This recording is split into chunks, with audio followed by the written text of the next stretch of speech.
Welcome everyone, once again to game number 1. We are going to be moving over to Bermuda once again, and you can see the same layout we just saw in the reference card. So each team is going to begin on a different island on the left hand side. Actually, it's not on a different island, it's each teammate's going to begin on a different island. So it's kind of like enemy islands a little bit, or enemy archipelago if you remember for Return of the Clans. Now let's switch colors. And yeah, like this is probably a little bit better. Yeah, I guess this is okay. So we have down south, ACCM playing on the right hand side island, towards the south of it. And he'll be facing dogao. Not only will he be facing dogao, but potentially, that's going to be dogao on land. He could potentially face Nicov on water. And then up north, we see SongSong playing with Koreans, facing Nicov on water, and potentially facing dogao. Dogao on water and Nicov on land. And thank you so much, CD, for the resub. Haven't seen you in a long time. I thought you moved to Facebook. Nah, just a lot of stuff to do for Terra Nova. You know, I don't think I have ever seen anybody put a tournament this complicated so freaking fast. I'm gonna give you a very rough timeline of how things went. I was casting Return of the Clans. It was the last week of Return of the Clans. And well, Coyotl approached to me and he said, hey, would you be interested in having a 2v2 version of Terra Nova? We like the format, and Madcad would like to sponsor it. And I was like, yeah, sure. And then we set the goal to announce it at the end of Return of the Clans, right? So we had to put the whole thing together in 1 week. Like decide the map pool and the format, how it was going to work like. And man, I don't think I have ever seen anybody put that together so fast. Fortunately, I already had some of the assets from Terra Nova, the 1v1 version, such as the logo and some of the artwork as well, so I was able to recycle some of that. Otherwise, it was going to be a much suckier logo and banner. And then the next week, which is the previous week, I just spent so much time working on the assets, making icons for the maps and making the reference cards, and I need to make the intro videos for all of the maps, and there are 35 maps as well that I like to make videos for. So that's going to be a lot of work as well. The map pool took definitely longer than 1 week. Did it? Since we made the server until we made the announcement, wasn't it 1 week? Oh, I mean, maybe you were working on it behind the scenes before talking to me, which I wouldn't be surprised about. Well, yeah, anyway, it was super fast. And just agreeing on how the tournament was going to be like took a whoa! Moonwalking Scout. Took a long time. And then asset creation is taking a long time as well. It's going to be great though. I'm pretty sure. Let's go through the civilizations real quick. Starting down south, we have ACCM playing Portuguese, and Nicov's playing Portuguese as well, so both players will have the same. Okay, there we go. Yeah, the overlay was looking kind of odd. Both players are going to have the same, which is a 20% gold discount on military units, as well as 10% extra HP on navy units. On top of that, we also get for Portuguese access to Feitoria in the Imperial Age. They'll get 30% faster research and upgrades, and for the team bonus, they also provide free shared vision at the very beginning of the game without having to go for a market. Up north, on the other hand, we have dogao and SongSong playing with Vikings and Koreans. So for dogao, that means 15, 20, and 20% cheaper navy units, depending on the age, starting the fuel age onwards, of course. Free wheelbarrow, free handcart. They had 20% extra HP on infantry units, starting in the fuel age. And wait, that is not the case anymore. It used to be the case that it was 10, 15, and 20, right? Now it's 20% full stop, right? Then on top of that, for the team bonus, they'll provide also a 15% discount on docks. Meanwhile, for Koreans, for SongSong, finally, we'll see. A 20% will discount on military units except for siege weapons. 3 extra line of sight on villagers, as well as 20% faster working stone miners. They get free tower upgrades and free archer armor upgrades, and for the team bonus, their magna line weapons, they get only 1 minimum range as well, so they can be super threatening. Hey, Heavy Reynald! Well, Lucas here is ranting about politics. I came around to say hi and wish you another great tourney. Celestina's always with you from cradle to grave. Thank you so much. Hey, Reynald, it's very much appreciated. And say hi to Loco as well. Ranting about politics. Is that Argentinian politics or world politics? Anyway, PLH is here already for Nicov. It's already here for ACCM. The gal's about to hit the PLH, and it seems like SongSong's gonna try to fast gas it by the looks of it. It's got the walls already coming up. Yeah. And it's all looking good.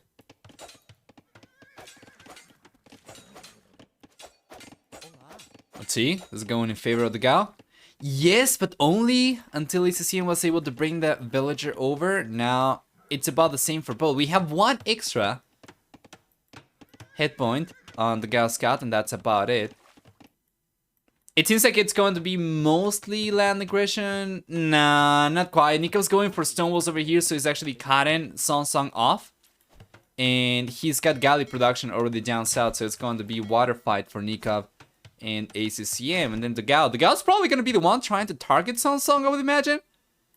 I mean, he's got galleys, right? He's coming forward. There's a pause. Let me check. Man, fingers crossed. Oh. They keep on going. Fingers crossed we don't have too many issues, because Mem told me that earlier Nicov was having issues. Was having lag issues. Hopefully that's not the case. Local, then passes to international. Does a world tour. I'm ranting. There's always Hunted the Rat about it. And when he's drunk... Oh boy. Is he actually drunk right now? Isn't it too early? It's noon. 5v5. Looking a little bit better for ACCM currently. Both players the same civilization, so same HP on these units. It's just been better micro, I think, for Nicov a little bit. He's got a little bit higher HP, right? Well, now he's got another unit as well, so that's going to help. Where's the 6th galley? It's coming out right now. We have additional galleys on the way as well. Yeah. And very soon, SongSong will be on his way to the castle, and he might have gotten pushed away from water. But that's not going to stop him from fast castle and getting away with it. So we'll see what he brings to the table once he gets to the castle. He's gonna have multiple choices, of course. Going for water, he can go for turtle ships. Going for land, he can go for, let's take a look at resources. He could go for, yeah, for a castle. He's taking stones, so he's gonna be going for war wagons by the looks of it. I checked 11 days from the planning start to the announcement. That is fairly quick, and it felt a bit longer because we spent so many hours with the maps. That makes sense. 11 hours. So it's 11 hours since we made the server. Oh my god, 11 days since we made the server, or 11 days since you started discussing before we had the server? But yeah, so a week and a half or so. That is very, very fast, and we did spend a lot of time over there. True, true. I no longer know whether he's clean. Oh boy. You know, Nico's doing a good job here down south, but it's not going to be... Yeah, it's not going to be his fight only anymore. Because since SongSong is not on water at all, after dogao finishes cleaning SongSong's dock over here, he can direct these galleys down south, and then it's going to be Nicov and dogao versus ACCM. So ACCM, unless he completely smashes Nicov here, he's most likely going to end up getting pushed away from here. And 13 villager difference already. Yes! There is a lack of fishing ships for SongSong, plus fast castling. You take a look, we have 14 fishing ships versus only 3 fishing ships for Nicov dogao versus perfect couple. So SongSong's gonna try to drop a castle, that's quite clear, right? And he's going for it already. That's great! He'll be producing war wagons, and he could potentially put some pressure against Nicov, which is necessary because, once again, ACCM, if he's left against Nicov alone, Nicov should be able to match ACCM pound per pound on water, and then by the time the dogao makes a move, it's going to be 2v1 against ACCM. So he's already trying to walk away. You made the server a few days after we started, so I think 7 to 8 days between server announcement might be true. Right, yeah. I think I participated in the discussion mostly in the server, so it felt like a week for me, but yeah, that makes sense that you started discussing it earlier, because you already have suggestions for your maps when I had made the server, so... Okay. It took more than 1 week. SongSong only land? By the looks of it, yeah. He doesn't really have a dock anymore. Let's actually try and take a look at it. Yeah, he does not have a dock anymore, so he cannot go for turret ships. Now the guy's facing ACCM, and of course, yeah, ACCM won't be able to do too much in a 1v2 position in water. So I kind of wonder, is he gonna try to go for something on land? The guy's already on his way to the Castle Age. Very, very soon Nicov and ACCM should be on their way to the Castle Age as well. And I don't see a transition just yet, so ACCM does not have a stable or an archer range or anything on land. And that could be kind of rough. Nicov, on the other hand, is only now on his way to the Castle Age, but if SongSong is able to break through over here, and I'm pretty sure he should. Oh man, the castle doesn't have enough range. Yeah, he doesn't have bulky arrow, otherwise he might have been able to target one of the stone walls here. And he might have been able to come in already. That was a very good reaction from Nicov. He's preventing SongSong from coming in and doing too much damage. Do you have the list of duos registered already? Yes, if you go to the Discord server for the tournament, there is a sign up thread over there, or a channel, right? Or you can go to AoE Zone, the subforum for Terra Nova, and you can see a summary of all the signed up teams, which is maintained by Huevo Coyotl. I think only Gamer Legion B is missing currently in that summary. And that includes Doubt and Slam, if I'm not mistaken. Doubt, Slam, and the Viper. Yes. Anyway, hello, welcome back. How are you doing? Oh guys, I've actually missed you so much. Beautiful push. The reactions from Nicov are fantastic. He's buying himself so much time. He's gonna get to the Castle Age very soon. The question though is, what will he do once he gets up? He's gonna try to go for monasteries and go for conversions. Oh, the transport ship though! From SongSong, this is so good! Yeah, quick wall this. Good luck with that. Fantastic. Meanwhile, on the right-hand side, the Gao's gonna be the one putting pressure on land against ACCM, but SongSong's looking good. And you know, there is only 10 extra eco units for Nicov plus the Gao. Now that we have a second TC coming up over here for SongSong, it could very well not be the case for much longer. Now, we do have a second TC for the Gao as well, so technically they should be able to retain the villager lead, but there's a chance that the Gao could get some idle TC time and then SongSong could try to catch up, but we'll see. Are you gonna be jealous if I tell that we had snow last week? Yes. For sure. Hey Budo, cool event, thank you. I'm very much looking forward to the rest of it. Of course, this is just a show match to promote some of it, to show off some of the maps, but there is a lot more. And also today, and I should probably update the stream title, today we'll have the draw for the order in which the group stage regions will be played. If you're not aware of the settings for Terra Nova Duos, the way that it's going to work is each week we'll visit a different continent. So week 1 could be the Americas, or a different region rather. And week 1 could be the Americas, could be Africa, could be Europe. And we are going to do the draw today to see which region is going to be played during each week. So it's going to be 5 weeks. Each week is going to have a different region with 7 different maps. So we have plenty of variety to play. Oh god, that was a great shot! Well done from ACCM. Yeah, this is fantastic. All the investment And the time dogao put into these crossbows to try and put pressure against ACCM did not allow him to put or to do anywhere near as much damage as SongSong's been able to do around Nicov space. So well done by ACCM. We have a 30C coming up over here for dogao and no 30C. Oh, we do have a 30C for SongSong, never mind. So yeah, Nicov and dogao were actually able to increase their villager lead a little bit further. At this point, it's not, the lead is not proportionately quite as big. But yeah, we'll see. Nice demo shot. So yeah, today we'll draw which region will be played each week. We're going to have 7 different maps per region. And then during the playoff stage, of course, we're going to be making use of all maps. So during the playoffs, you're going to have all 35 maps available. Second TC on the way now for Nicov. Well done. It's got a castle up, organ guns coming out.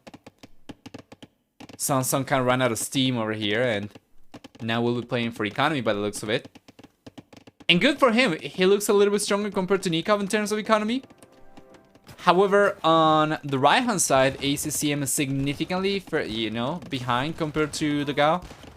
And not only compared to dogao, also compared to Nicov. He's got 41, oh god, 40 villagers, 39 villagers! Yes, sir! And dogao, on the other hand, has got 79, so the lead for Nicov plus dogao is starting to get out of hand over here, and Perfect Couple is not looking too good right now. About to get knocked out of the honeymoon. Hey, for Raven. White Wolf Pass players didn't sign up. Not yet, but there's still time. The sign-ups are still open until the 10th. Thanks for hosting this tournament. What's your schedule looking like for casting it? I like watching your cast. It depends on how they schedule, but we are going to have, I believe, 12 series per week. So we should have plenty of content for like a month or so. For the group stage anyway. So next week we have the qualifiers, and that's going to be a bunch of series. Then the week after that we begin already with a group stage, which is going to be 12 rounds, or 12, sorry, yeah, 12 rounds. 12 series per week. And then after that, the playoff stage, well, it's going to be standard. We get a round of 8. We actually get a round of 12, then a round of 8. Then the quarterfinals, semifinals, and grand finals. So we are good for like 2 months or so.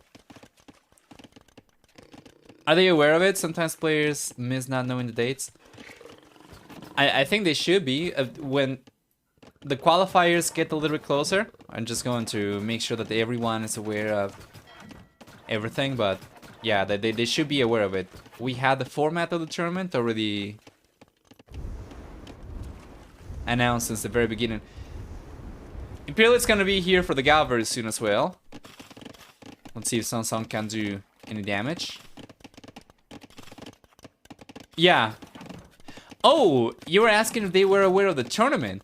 Yes, Mr. Yo is already in the tournament. I meant you asked if they were aware of what the tournament format was like. Yeah. Not only is Mr. Yo in the server, but I believe Vileze and the Max are also in it. So we have many players who are in the server already, but who haven't signed up just yet. So there is still some time. We'd love to see White Wolf Palace. We'd love to see Somi. We'd love to see AM. But yeah, the signups already are so much better compared to what we had for the 1v1 version of Terra Nova from way back in 2020. Yeah, there we go. Imperial Age is here already for dogao. He's going for a second castle. And Imperial Age is going to be here for SongSong very soon. He's got his own second castle coming up. So it's going to be once again SongSong putting pressure against Nicov. And dogao putting pressure against ACCM. The lead right now, though, for Nicov plus dogao is looking so good. Oh, there's a counter castle coming in for ACCM. A castle drop over here, but the counter castle coming up right away from dogao.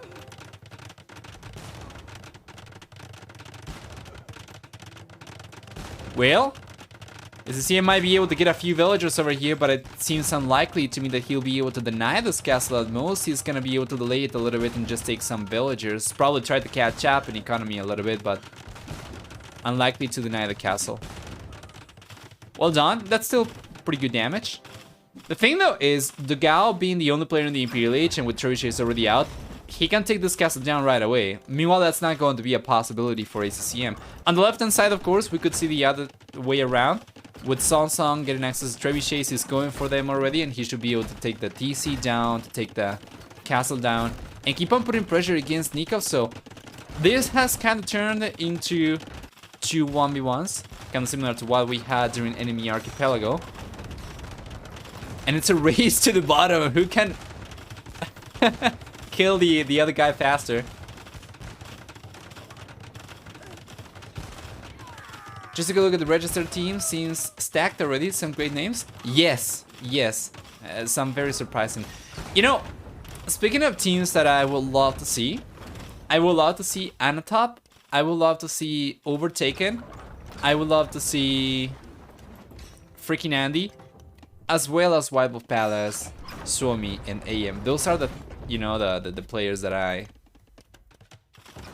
still kind of miss, quote unquote. But as is already, I'm super happy with the signups. So there was no way for me to be disappointed. I'll say it like that. Freaking Andy, yeah.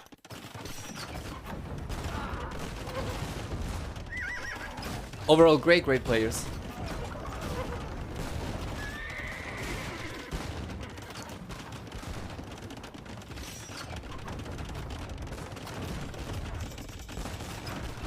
Beautiful. PLH is here already for Nicov. Yeah, and it doesn't seem like ACCM will be getting to the Imperial Age anytime soon. He should end up losing this one, right? And he will. It seems like he was able to get rid of the trebuchet down south. No. Just the guy picked the trebuchets up and he went forward, so he keeps putting pressure. It's got skirmishers over here, crossbows. And basically we only have a tower left for ACCM, so the Gal's been able to take an ACCM match faster than SongSong's been able to take a Nicov. And Nicov's not anywhere near dead. If you take a look at ACCM's got 41 villagers, but Nicov's got 92. He's got over 130 population currently, Nicov that is. 120 population, sorry. You take a look at ACCM on the other hand. The green player is on 46.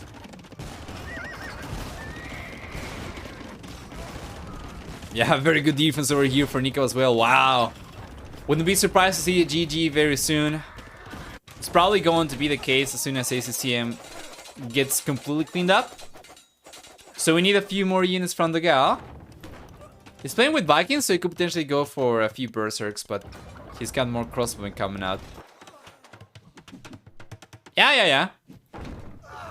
Oh god. ACCM's in full survival mode over here.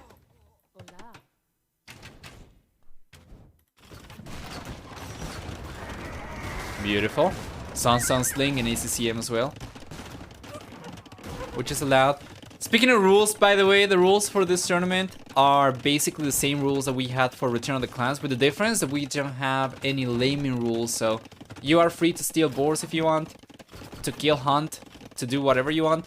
But slinging is going to be the same as Return of the Clans, which was like pretty standard for all team tournaments. So you're allowed to sling in an unrestricted manner once you get to the Imperial Age. And yeah. And the perfect couple isn't able... Yeah, like, ACCM is not able to send SongSong resources currently. Or at the very least, he shouldn't be able to. Yeah, and he's not. No laming rules, Mbia's gonna win. Well, Mbia's gotta sign up first. I would certainly like to see that. There we are, the castle's going down.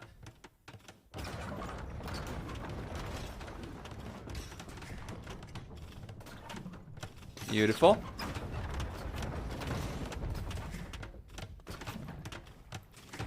Yeah, and finally it seems like Nicov will get cleaned up over here himself as well. He's trying to transport over! Check this out! How many transport ships? He's going straight into ACCM's base though!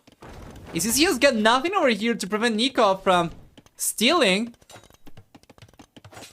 his spot at all. As a matter of fact, Nicov's got so many villagers that he can just Veil fight and completely defeat ACCM. I don't think the green player's got any... Okay, so he's got a market, but it's about to go down. He's got a siege workshop that's about to go down. So if he loses both those buildings, plus the villagers, ACCM gets defeated.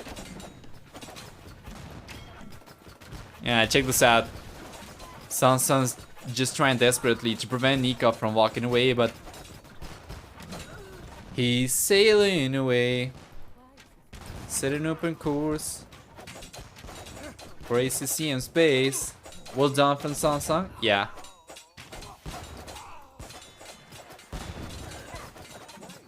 Still though, Nicov should be able to clean this up, and if he's not able to do it himself, the guy's got his crossbows.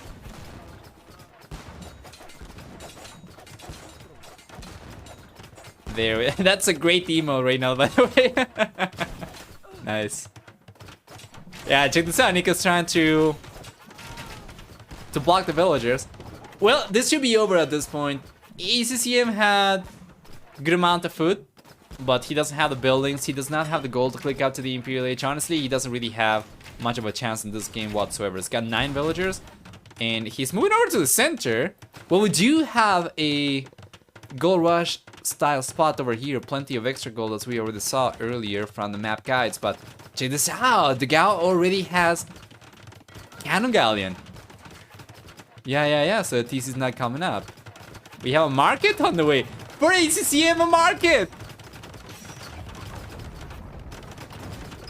Is it gonna try and trade? I mean, SongSong could try. Does he have a market? He's got a market over here, but it's surrounded by buildings, so it wouldn't be a good one for trading. He would have to go for another one over here, or try to trade them on water maybe, but... was the market so that he could get enough resources to get a TC up? He could have gone as long, so I don't think that was it. But yeah, anyway, Nicov's surviving over here. They're gonna keep on going, guys. SongSong is looking good himself, so he does not want to give up. But the problem is, Nicov is going to take a lot less time compared to ACCM to come back into this game, to become relevant again. And yeah, now we have a standard island. So yeah, we are 45 minutes into the game to make a switch from Bermuda into standard island, so go figure. Starting with an enemy island style map, now making a switch into regular island with a gold rush center, a gold rush style center.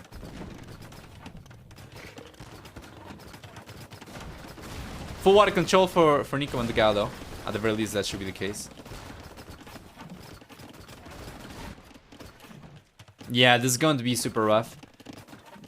Take a look at SongSong's economy, and very soon is going to run into issues when he has to keep on collecting wood closer and closer to the shoreline because of the water control for Nicov plus dogao. It's not the best. By the way, guys, the map contest is still running, and if anybody would like to take a shot at it, you're absolutely welcome to do so. It's going to keep on running until the 10th, the same deadline as the signups. So yeah, if you know any map scripters that you think might enjoy participating in the map contest, or if you would like to take on map scripting yourself, yeah, we do have in the tournament server a link to the map scripter Discord server where you can find a starting guide in case you would like to start, to take a shot at making maps yourselves as well. There's certainly plenty of resources there, and in the Discord server for scripters as well. You're most likely going to get support if you need, and it's so great. I have good ideas but can't script. Well, you can learn how to if you want to anyway.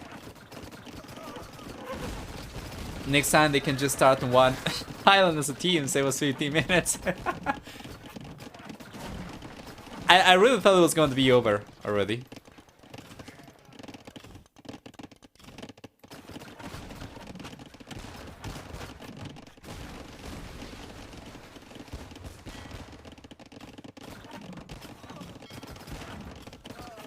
There we go. Now with the cannon galleons, he can take on the towers. We had keep over here already for SongSong. Doesn't matter. He's going to end up losing all of this. And the castle as well. Or he should. SongSong's trying to come back in water though. He's got keeps around the shoreline. And 4 docks. But the water's kind of over. I would agree with that. Yes. And certainly Perfect Couple would agree with that as well. So they're trying to get back on water. And you know, Koreans are a water civilization. Technically, they are naval. But we'll see.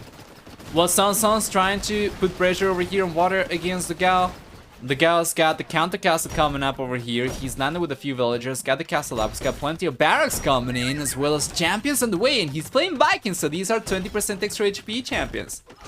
Plus siege rams. Yeah, we'll see if the Dogao can push SongSong harder on land than SongSong can push the Dogao on water, and it doesn't seem to be the case. SongSong's actually coming back on water here. Wow! SongSong is legit coming back on water, and he's getting pushed back on land. Nicov's trying to get control of the center goal, and it seems to me like he should be able to. Yeah, and once again, he's on close to 100 population against. He's on, yeah, 99 right now.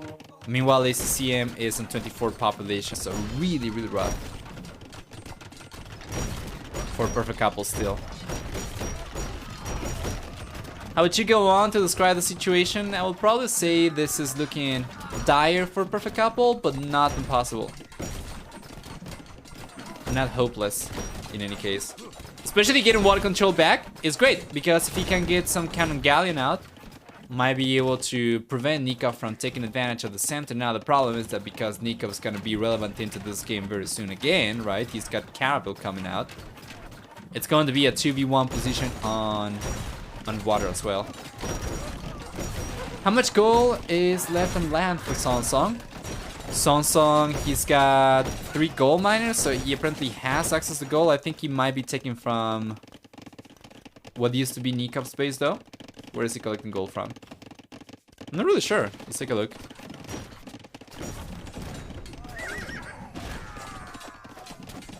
Yeah.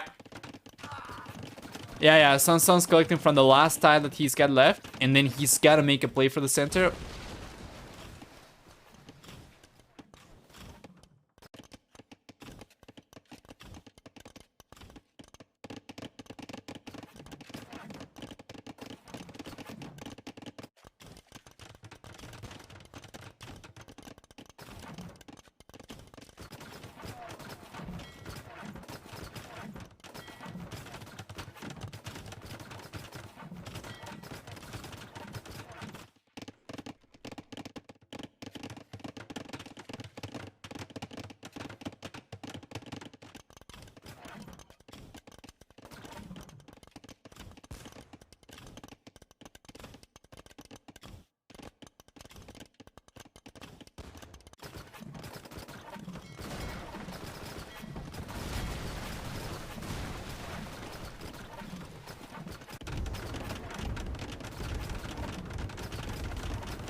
Oh god! I'm sorry. Hold on. There we go. That is GG, guys. I was taking a look at how many resources were available, right? And he only had 1 goal. For whatever reason, I muted myself. This is a bug. It was not like this before. You know, I have the same hotkey for changing the map mode that I have for muting myself, except that for muting myself, I have the right Alt key. Yeah, which is a different key, but for whatever reason OBS is now treating them the same, so I muted myself by accident. Sorry about that. But yeah, that's going to be GG. Nicov and the Dogao do end up taking the first game. That's going to be $30 already for them. Let's go back. Let's actually take a look at the achievements first. And then let's go back. We'll see for military, a very nice KD. About 5-4 in favor of SongSong, which was higher than the Gao's. And yeah, even Nicov's. But as a team, it was a little bit worse. For economy, you can see a much stronger economy for Nicov plus the Gao through the game. For society as well, should surprise no one that Nicov and the Gao had a much higher eco count since very, very early into the game, by the way. What is this? About 12 minutes into the game. Well done. Ever since, you know, SongSong tried the fast castle, he kind of gave up on economy a little bit. So let's go back. There we go. Plus the Gao.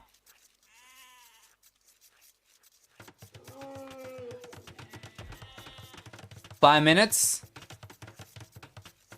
You go. Okay. So what do we get over here? First off, let me see if I can switch the map mode. There we are. Teams are going to be together this time around. So Nicov on the left-hand side is going to be joined by dogao on the left-hand side as well. Meanwhile, on the right-hand side, we have Bad Boy and ACCM.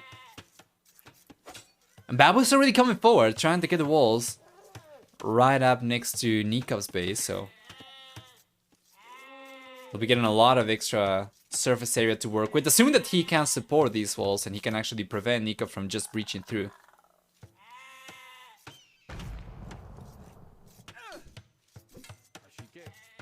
Nice, good defense for Bad Boy as well. Yeah, and Nicov was kind of trapped out. He's locked out. His scout cannot come in anymore. Beautiful. So once again, what do we have? We have 7 plus 5 plus 4, I think it was. Or was it 7 plus 4? I think it's 7 plus 4 plus 4. So we have 7 plus 4 plus 4 plus 3. And this is in the pockets. So we have extra over here. And these are player specific. Then we have some neutral resources. Yeah, and then we also have the berries. As discussed earlier, elephants as well. And then no player specific stones, although we do have stones around the mountain. As you can see, it's going to be standard, 350 per tile. And yeah, that's a very, very aggressive wall, so I'm pretty curious as to whether he'll be able to actually defend these or not. Up north, ACCM's gone for the walls himself, but he's not been anywhere near as aggressive as Bad Boy, so this is actually favoring the Gao a little bit more, just barely. Anyway, let's take a look at what civilizations they are using for this one. We have Vietnamese and Teutons for Nicov and the Gao. With Vietnamese, Nicov will get first off 20% extra HP, and this is beautiful, by the way. Bad Boy's sneaky villager could be so catastrophic. Now ACCM is actually stealing some of the sheep from Nicov. Yeah. And Nicov's just giving up on it. Oh! What's Nicov doing? He probably realized about the villager coming forward. He's trying to... he's going for deer? What is he doing? Is he trying to get the villager? He's going for the villager. Yeah, he knows about it. He realized.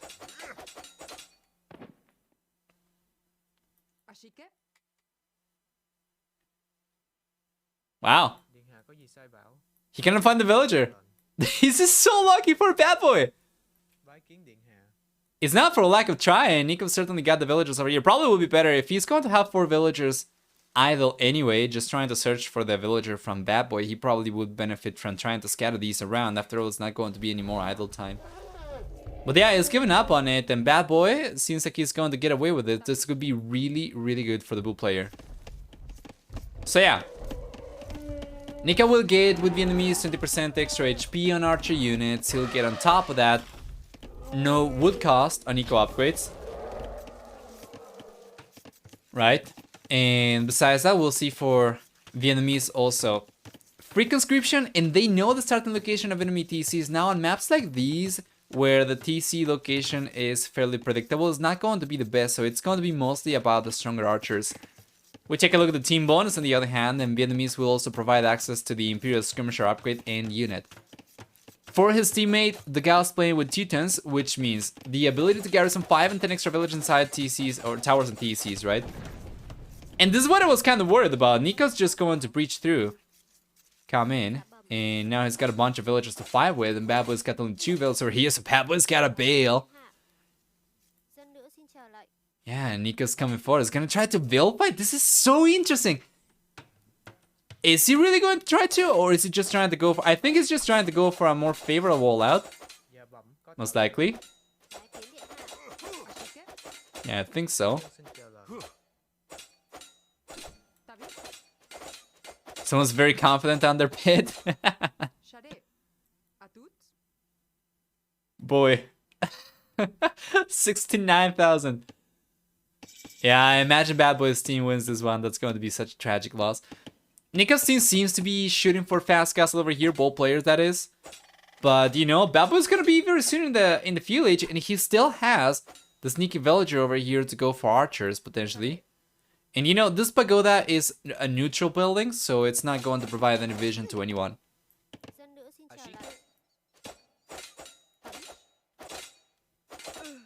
That's one village going down for Bad Boy already.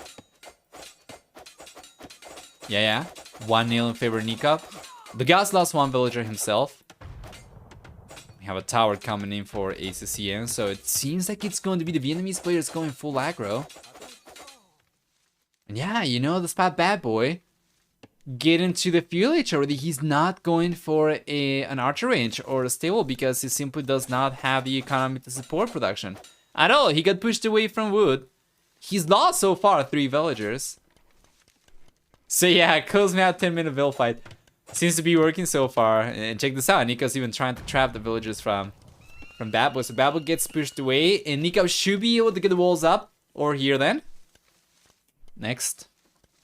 Beautiful, and that's going to be so favorable for him. And if you notice the kind of walls that Nicov's going for compared to the kind of walls that Bad Boy had to go for, this was significantly harder to protect for Bad Boy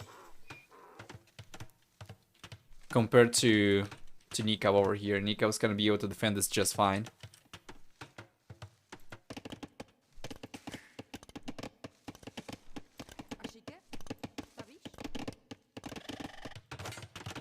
And the tower's coming in for ACCM as well. Wasn't really able to keep on talking about the civilizations, but the Gal, besides being able to garrison extra village inside the towers, he can also shoot extra arrows. So he can garrison up to 9 villages over here. He should be able to defend himself against ACC, and trying to trash a Teuton player, it's going to be an exercise utility. On top of that, Teutons also get extra melee armor and barracks and stable units in the castle and Imperial Ages. We're going to have cheaper farms for them, as well as free herbal medicines, free murder holes, and then for the team bonus they provide also conversion resistance, increasing minimum and maximum conversion times by 1 and 2 seconds, and decreasing conversion chances by 50%. Now Bad Boy is finally getting the archer range up, and what do we get for the right hand side team? We have Indians for ACCM and Mayans for Bad Boy. This is a very standard civilization composition, so to say, for 2v2 games. Indians are going to be fantastic for cavalry. You know, they are a very strong team civilization, and then Mayans are going to be incredible for archery themselves too. Now Mayans will not get the extra HP that Vietnamese get for archers, but they will get cheaper archer production, 10, 20, and 30% cheaper, depending on the age, starting in the field age up to the Imperial age. On top of that, they do begin with one extra villager, 50 less food, but then they also get 15% longer lasting resources. And for the team bonus, they get a discount on walls, which means that, you know, it was not too bad for Bad Boy to go for this originally. But still, it did not really work out too well. Anyway, for Indians then, for ACCM finally, we'll get 1 and 2 extra pierce armor on stable units in the castle and Imperial Ages. On top of that, we also get 10, 15, 20, and 25% cheaper villagers depending on the age, starting in Dark Age, going up to the Imperial Age, of course. Beautiful. As well as 10% fast working fisherman, and that's about it. Team bonus is going to be 4 bonus damage from camel units against buildings. So now Bad Boy's got double archer ranges over here. He's nowhere near having enough resources to go up to the castle age, so it's going to be standard archers push for him. Now Nicov is already on his way to the castle age, and we were expecting that to be the case. The Gao's gonna be going out to the castle age faster as well. ACCM should be able to match the Gao for the uptime for the most part, but yeah, it's not the best. Unless Bad Boy is able to do a lot of damage very soon, and it seems like he might be able to. Oh boy! There we go!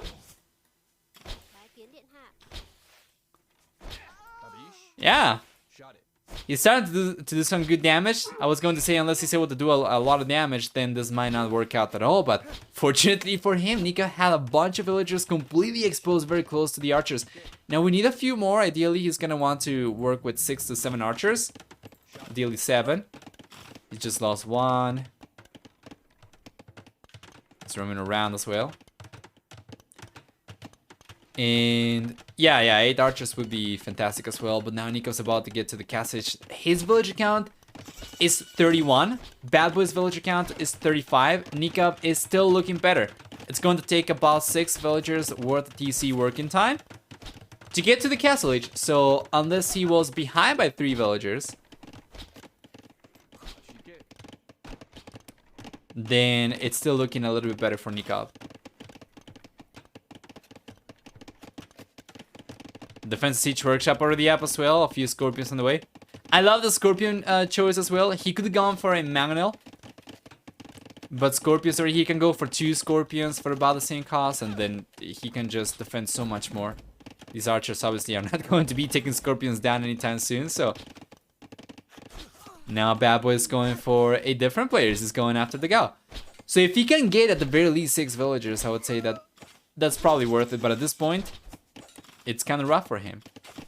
And very soon the Gao will be in the castle age himself too. At which point he can go for guard towers, right? He can go for knights. He's got a stable already, so it's going to be knights for him for sure. Yeah, and it doesn't seem like we'll see Bad Boy in the castle age just yet. He's got very close to enough resources to go for it. It's gonna have to wait, of course. Oh, Bad Boy is not paying attention. Now the archers are dead. He's got only 2 left here. Not a whole lot that he'll be able to do with these. He's got some more roaming around, but the Scorpion's doing such a great job. These archers actually cannot come forward.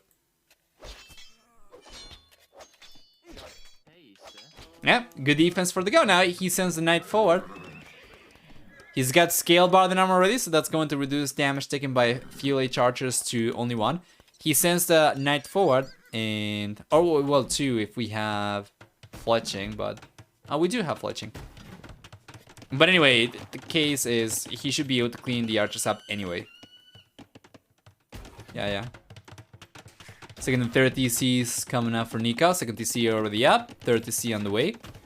We have 3 TCs for ACCM, and the 4 TC is on the way. Now Bad Boy's team is actually on a higher villager count.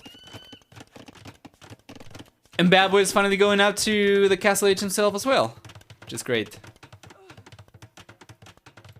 Oh, the villager's dead finally, so he cannot do too much with this anymore. Well, you know, if he was going for a few extra archers, then he might have been able to go for the crossbow upgrade blocking arrow and do something with these. But with Scorpions and Knights already for Nicov and dogao to work with respectively, it's very unlikely that Bad Boy would be able to do too much over here regardless. Nice.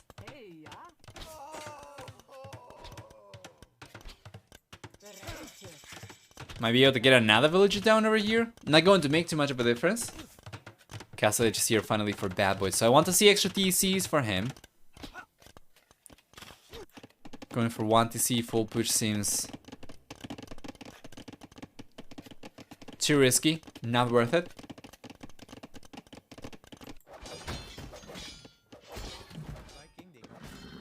So yeah, of course, some of the purpose behind the show match is play testing the maps. Many of these maps are very new or they haven't been tested too much, and we are going to have further testing during the qualifiers as well. So hopefully we will not have too many issues, but so far Bermuda worked well.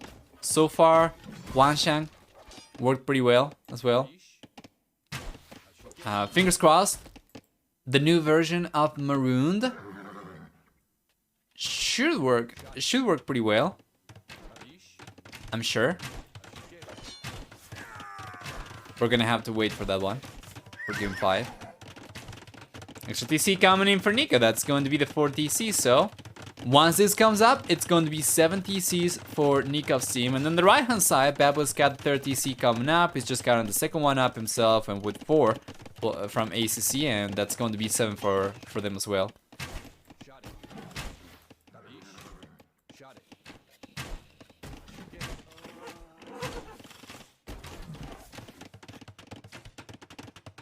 Beautiful.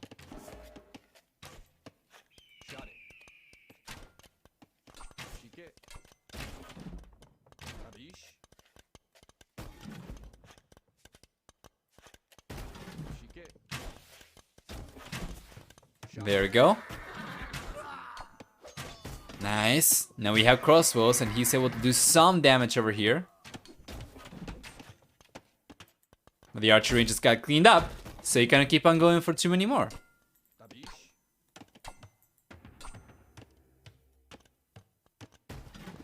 Eagle Scout's coming out. He doesn't really have a villager left over here to work with anymore, so he cannot repair this. Very likely that barracks is going to crumble very soon. The guy's going for extra knights, so he should be able to take care of these eagles. Should be able to take care of the crossbows as well, and a little bit of a pause over there, but no problem. ACCM will soon have lots of camels. He started to go for them, and he's gotten to a very good amount of villagers, so production shouldn't really be much of a concern anymore. Yeah, he's got definitely enough economy to keep on 4 TCs working plus camel production for sure. Let's actually take a look at how many farmers he's got. It's a CNs and 35 farmers. Yeah, that's already enough.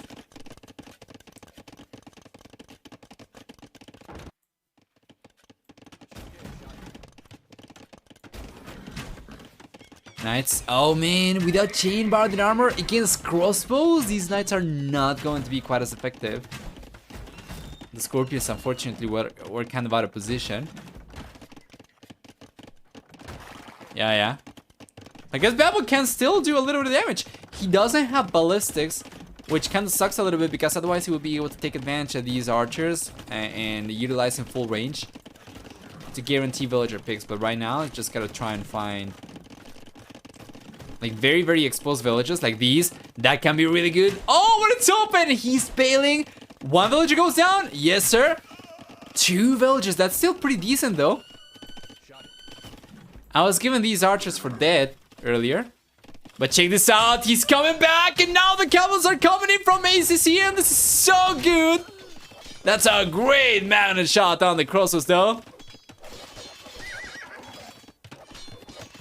Defensive castle on the way now for Nicov too. Well, ACCM very soon will have enough resources to go for a castle himself, and Nicov's getting spotted, so this castle is not going to get denied, but it's going to get delayed a little bit. It's probably going to come up at a cost. Take a look at the village account from Nicov. He's on 4 TCs. Let's take a look at how many losses he's taken. Not too many, actually, so it's not too bad. For the most part, the player who has taken the most villager losses has been dogao, and it's not really been a huge loss. Overall, as a team, Nicov's team has lost 16 villagers versus 6 that they were able to kill. And the villager lead for Bad Boy's team is larger than 10 villagers, so it's still going to be pretty good for them. Nice. Very good push, though. Man, if you had bet 69,000 bones on Nicov's team, you're probably sweating cold right now. And Bad Boy certainly bought ACCM a lot of time. This is exactly what you want to avoid Indians to be able to get away with it. So yeah, it's looking great. I mean, check this out. The camels are cleaning that up. We have some Rattan Archers coming out for Nicov, which is great. Rattan Archers are fantastic. But once again, it's going to be only producing from one castle, right? So it's going to be bottlenecked very heavily. Meanwhile, we take a look at Bad Boy's team. We have 131 villagers already for ACCM. Does not need to go for any more economy. He's got plenty of stables producing camels non-stop. With Chain Bard and Armor, these camels are already on +3 Pierce Armor. Beautiful. And he should take care of basically anything, you know? +3 Pierce Armor, that's going to make these camels so much more resilient against ranged units compared to standard ones. So even against Rattan Archers, they might be alright. And yeah, of course, Knights are not going to do anything. Siege is not going to do anything. We see a castle coming forward for ACCM, the one that we were expecting already. And Bad Boy is thinking of a castle himself as well. So it's going to be camels for a meat shield and plumed archers by the looks of it. From Bad Boy as well. As opposed to eagles, he could go for eagles, but with all the camels over here, I think it's alright for ACCM to be the one providing meat shield. As camels are going to work much better even against knights as well, unlike the eagles. So yeah, just 3 stables. Does he have only 3 stables though? He does. It's still going to be much better though than 1 castle production. How many stables do we have over here for the Gao? The Gao's got 3 stables too, but this economy is nowhere near as good, and the knights of course are going to be much harder to keep production up compared to camels. So yeah, it's been pretty good for the Vietnamese players. They might be able to get game number 2. Might be able to equalize the series. Yeah, there we go.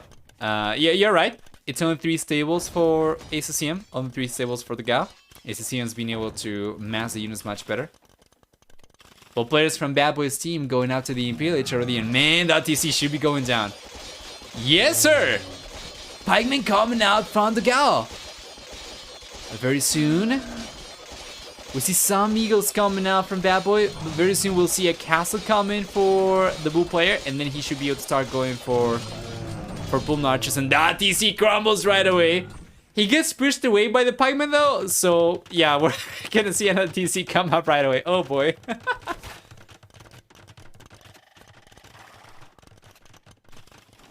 I have seen this Omega Boom ACCM strat while the other player distracts, and I gotta say it's very entertaining.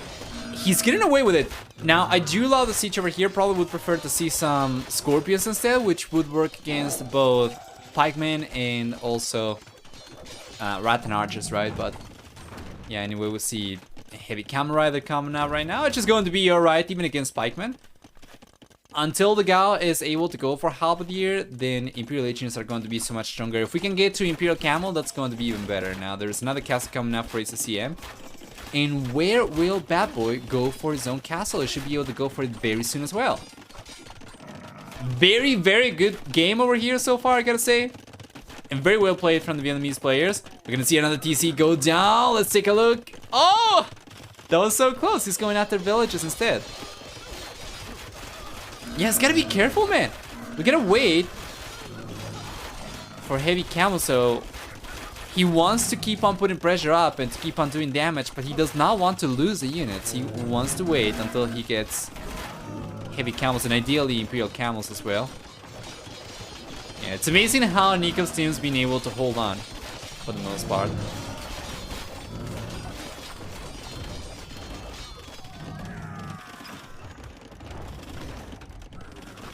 Beautiful.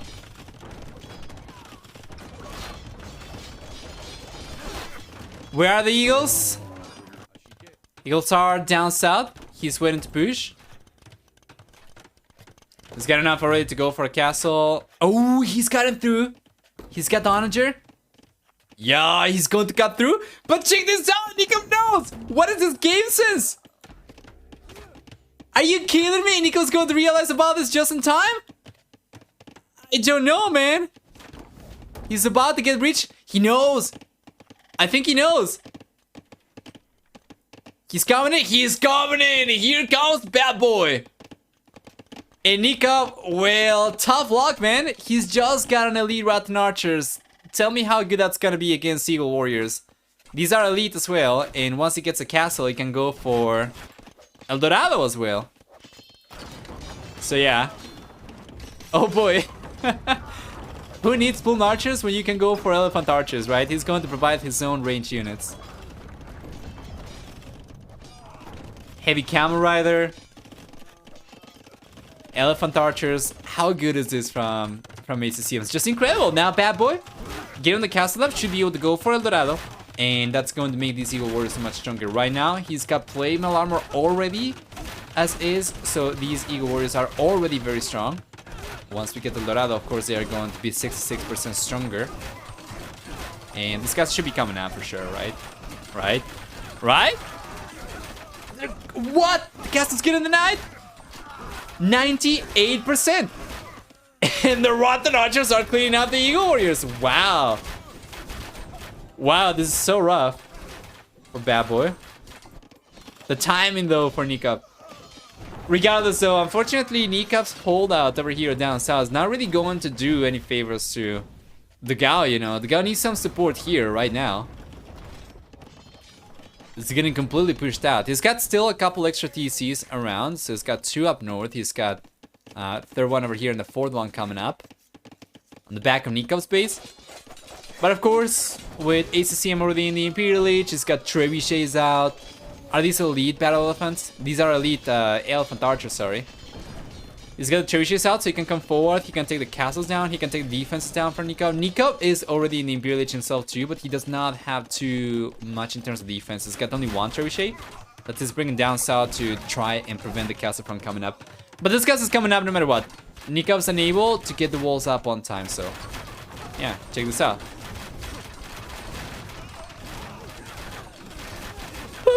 Castle comes in. Beautiful. Now we need to see El Dorado. That's gonna be GG right there, guys! Bad Boys team, perfect couple, taking game number 2, will equalize the series over here, and that's gonna be a very, very big loss for whoever bet on Nicov's team. 69,000 points. Let's go and take a look at the achievements before paying the predictions off. And forever Stripe and whoever bet that much from all those points. We'll see a very nice KD over here for Nicov. That's fantastic. It's better than 3-2. Dogao and Bad Boy have the same KD, and ACCM not quite as good as Nicov. But he was in a much better position with much more momentum. And of course, ACCM was punishing Dogao much harder than Nicov was able to punish Bad Boy. As a matter of fact, Nicov wasn't able to do much to Bad Boy at all. Bad Boy might have not gotten the best KD over here, but he was certainly the one putting pressure against Nicov, not the other way around, and we know that. For economy, of course, it was much, much stronger as well for Vietnam. And we take a look at society as well, and it was much, much stronger for Vietnam too, ever since they... Actually, they got to the Castle Age later, didn't they? Yeah, they got to the Castle Age later. So they just were able to go up on a stronger villager count regardless. Well played. Let's go back. There we are. Welcome everyone then to game number... Okay, let's see, like this. Game number 3. The predictions that I'm about to start are to give the points back to the people who bet for game number 2. So do not bet for game number 3. This is just to give the points back. Last chance to get your points back. If during game 2 you bet on perfect couple, do bet on perfect couple again, just 10 points. And if you bet on Nicov plus dogao, do give the points back. So anyway, you don't get the same amount of points unless all the same people bet. Yeah. Hey, Lemonsmith! Thank you so much. You're actually the first to notice. And I was going to do something later today. I was going to give a gifted sub to anybody who noticed it. So I guess I'm going to do that with you right away. While we take a look at the civilizations and the position of the players for sure. I want to bet this match. Do not bet for this match just yet. We're going to try to give the points back for the people who got scammed by me for game number 2. And then after this one is over, then we are going to enable predictions for game number 3.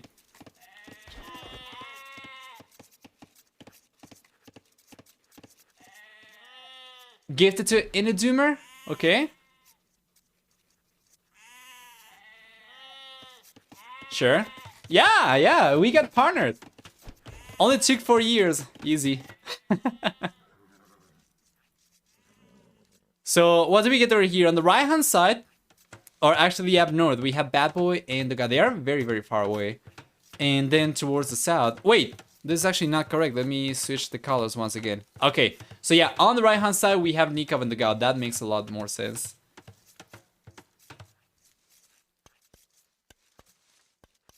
Alright. So when do we get more emotes? I already have ordered some from the same artist that made the ones that I have right now. His is just kind of like a back order situation because it's kind of swamped. He's so good, but he's always so busy. So soon. The thing is, I already had ordered the emotes for the amount of slots that I had as an affiliate. So now I'm gonna have to order more emotes for the amount of slots that I have as a partner. But I'm actually not really sure what emotes to go for. If you have any ideas or suggestions, yeah, please do tell because I don't know. Okay, nobody wants to get their points back. I guess they are kind of useless anyway. Let's enable predictions for game number 3 then. There we go, guys. Players are starting to get to the fuel age already, and I haven't even introduced the civilizations. But the bets for game number 3 are already on. You have 5 minutes to bet. We are 9 minutes into the game. For civilizations, I'm not going to talk about the bonuses, but we have on the right-hand side Nika playing with Khmer and Dogao playing with Britons. And then on the left-hand side, it's going to be Britons and Berbers for Bad Boy and SongSong respectively. So right away, the first scout going down from SongSong and Nicov coming forward. And yeah, we should be getting more emotes. I already ordered animated emotes. I already ordered some more static emotes.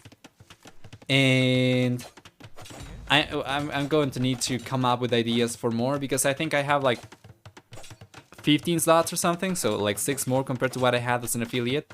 And I have no idea what to go for.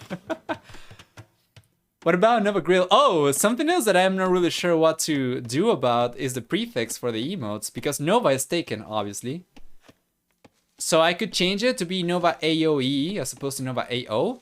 Or I could change it to be something related to the emotes themselves. So like a skull or skeleton or something like that. Trying to bet again, this fails and they are all gone.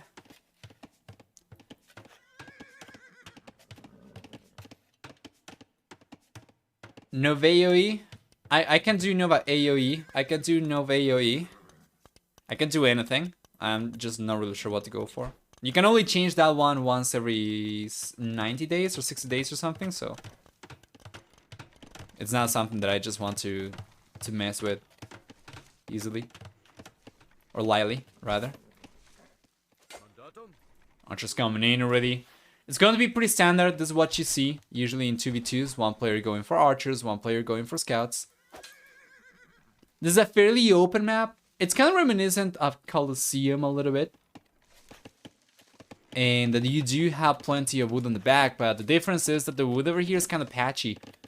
So the forest is not going to be quite as easy to wall. You might end up leaving a hole if you're not careful. And then of course we do have a few additional clumps of wood around the map as well. Avocado! Right! I do not have an avocado emote just yet, and I had not ordered one, so that's a good one. Yeah, sure. Nice. Bible's archers get cleaned up over there. Meanwhile, SongSong's coming forward. He could try and do the same to the gal, but it's a bit of a struggle right now. We do have the avocado emote, but that's for BTTV. The great thing about having more emote slots is that we can actually free some of the BTTV emote spaces for something else. Nice.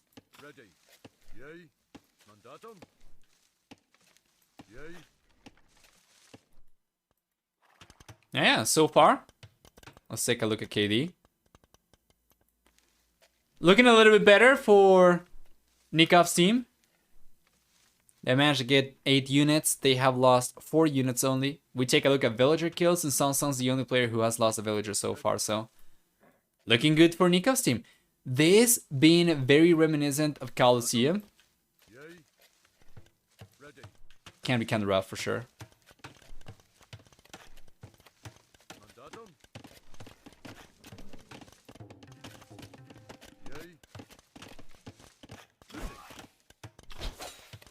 There we go.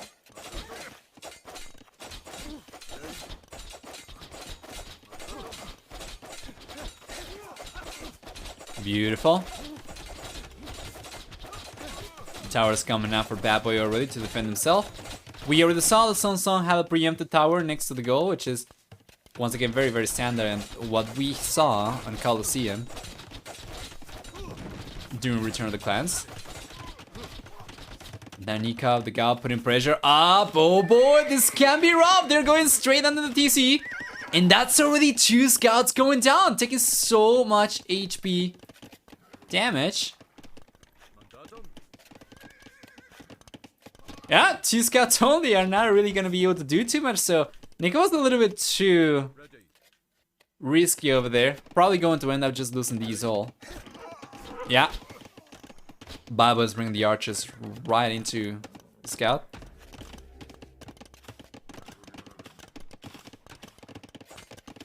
Oh! He tried to lay in the farm. Couldn't do it. Nice. And there's a quick wall already, so that scout's complete. Oh, the hero's knife from Nico though. Well done. That's going to be 2 eco kills already for Nikov's team. And the scout finally goes down. However, Nico's going to be also the first player to get to the Castle Age.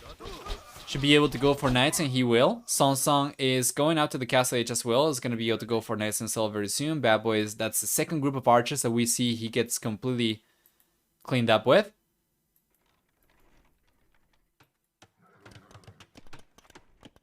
Now the Castle Age is on the way for Bad Boy as well. So the one thing that Bad Boy's team will have as a small advantage is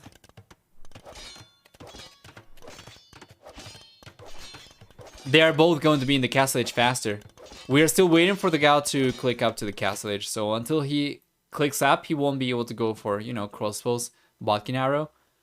However, because the huge amount of archers he's got compared to the amount of archers we have from Bad Boy, it's very unlikely that Perfect Couple will be able to take advantage of being up in the Castle Age faster at all.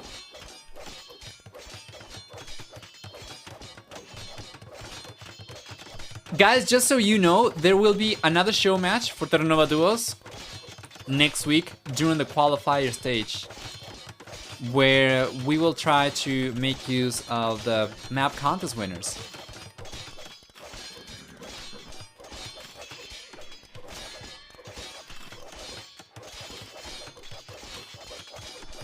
There we are. I think the map is too big. I don't think so. No, this is standard map size for 2v2s. Well, it should be anyway.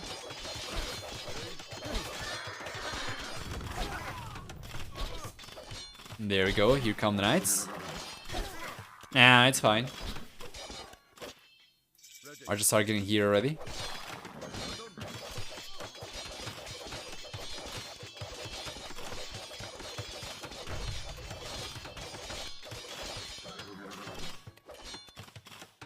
Fantastic.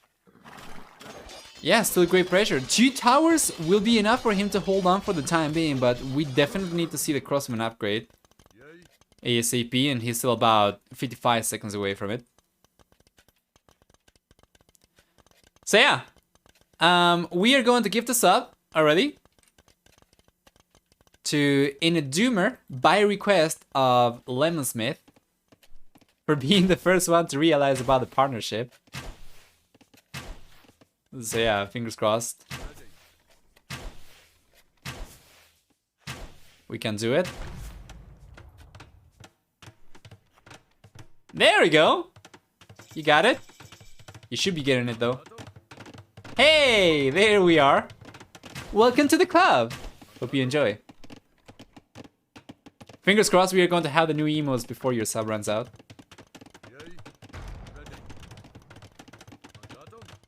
Nice. Oh, man. Oh, there's a hole. This can be so good for Bad Boy. He's taking a villager down. That's going to be 2, 3, 4 villagers down. He's got ballistics. Yes, he does. So he's taking everything. Cannot finish cleaning this up, but he still does manage to get a good amount of villagers down. The guy's lost 9 villagers so far. Many of these are very weak, and now he's out of wood, so that means no archer production until he can stabilize the wood situation once again, which might allow Bad Boy to come back over here, catch up in archer count, and ideally start coming back into the game. But yeah, for now it's kind of rough. Bad Boy breaks through the palisade. Now he's going to come out. Nah, actually he cannot do it. Yeah, it's so patchy. But now it's back in the game. Yes! Hey, Just You. Welcome. Seems like Bad Boy's gonna walk away. Yeah, completely unpunished. You know, the god does not have ballistics, so these archers just walking away. Yeah, it's just gotta get out of here. Try to do as much damage as possible, but get out of here because the knights are coming in. We have some knights coming in from SongSong as well, but it's gonna be 13 versus 21, and at this point, it's going to be 10 versus 14.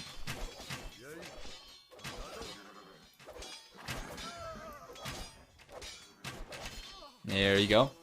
The archers are getting cleaned up in the end. Now we do have a few extra crosses over here, but the numbers are not anywhere near as good for Vietnam at all. They have to bail. 21 units total versus, yeah, 37. 39 even with both these knights. Another knight coming in. 40.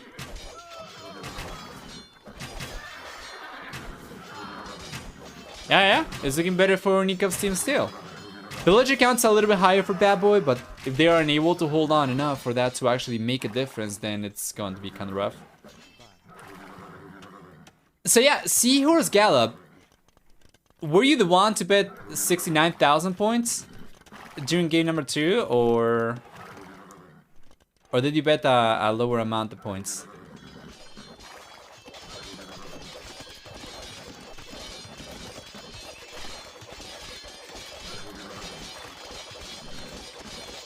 All right.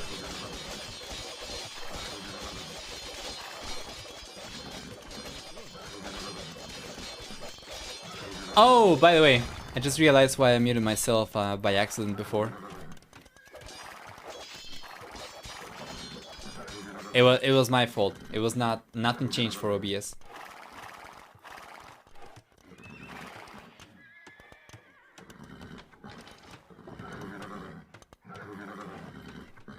There we go. A lot of extra archers coming in. Could potentially get cleaned up though. That's a lot of knights. Camels here from SongSong.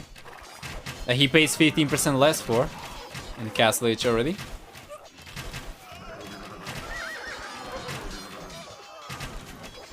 Beautiful.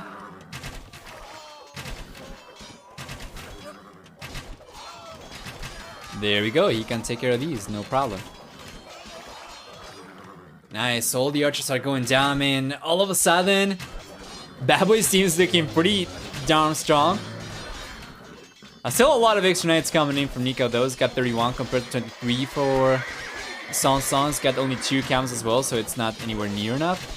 The crosses are good, but they need to work out of the knights. So unit control over here is gotta be very, very good for SongSong. He just needs to buy Bad Boy enough time to actually get the knights down with his crossbows without taking that much hit himself too.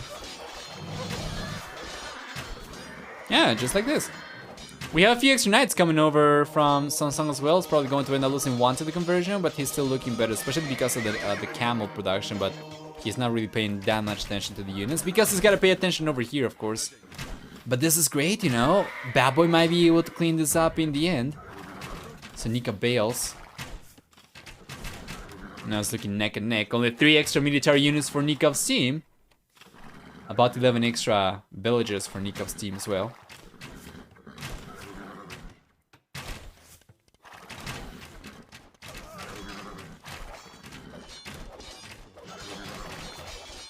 There we go.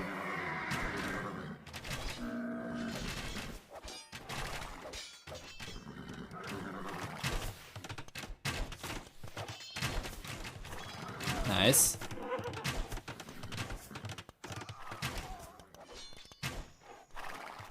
Very, very good holdout for Nicov's team as well. Just the Knights are too hard for SongSong to fight against. Production for Nicov has been very, very good. And his playing Khmer might not have to pay any less for the units, but because his food economy is so strong, he's able to produce a lot more units. We do have 3 stables, and the 4th one was on the way for SongSong. Now with the defender's advantage, if he goes for a few camels, he might actually be able to clean this up. We'll see. Not quite! Nicov still has so many more extra units! Oh boy, SongSong only one eco upgrade. True. He's got only 4 Scholar, no Bolso. You know, not even Dual Bidax. No Heavy Plow. You take a look at Nicov. And Nicov, of all players, already has Heavy Plow, Bolso, and Wheelbarrow. So, no wonder he's able to keep production much, much better. You take a look at his production potential as well. I mean, so much higher. He's got 7 stables to work with. Can I keep on going for Knights? Doesn't matter. It's going to make a switch to Light Cavalry. It's just going to keep the numbers coming, though, or the units coming in, growing the number of units he's got to work with. And it doesn't seem like Bad Boys team is going to be able to do too much over here whatsoever. Guys, game number 3 is looking great for Nicov and dogao.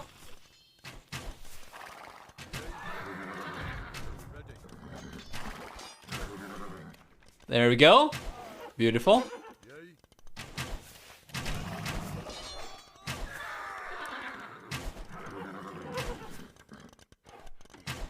Yeah, there you are.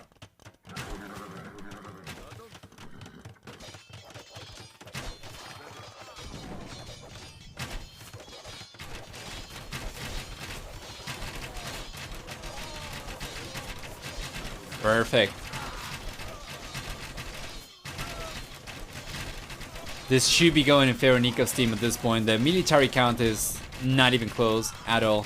So GG is being called by SongSong and Bad Boy, which means that Nikov's team is going to end up getting the lead. Or taking the lead over here. It's gonna be 2-1 then. So far. We'll still have 2 more games to go. So, for game number 4, we'll be using a map from Oceania as well. I'm not really sure if I'm saying that right, you know. I don't think I had ever had to say that continent's name in English before. Let me check. Oceania. Oceania, okay. We are going to have one from there, and then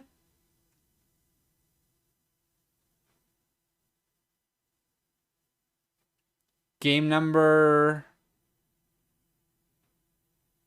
Wait, what? Let me take a look at the... Yeah, the achievements over here. I noticed something in the dashboard that seems kind of awkward.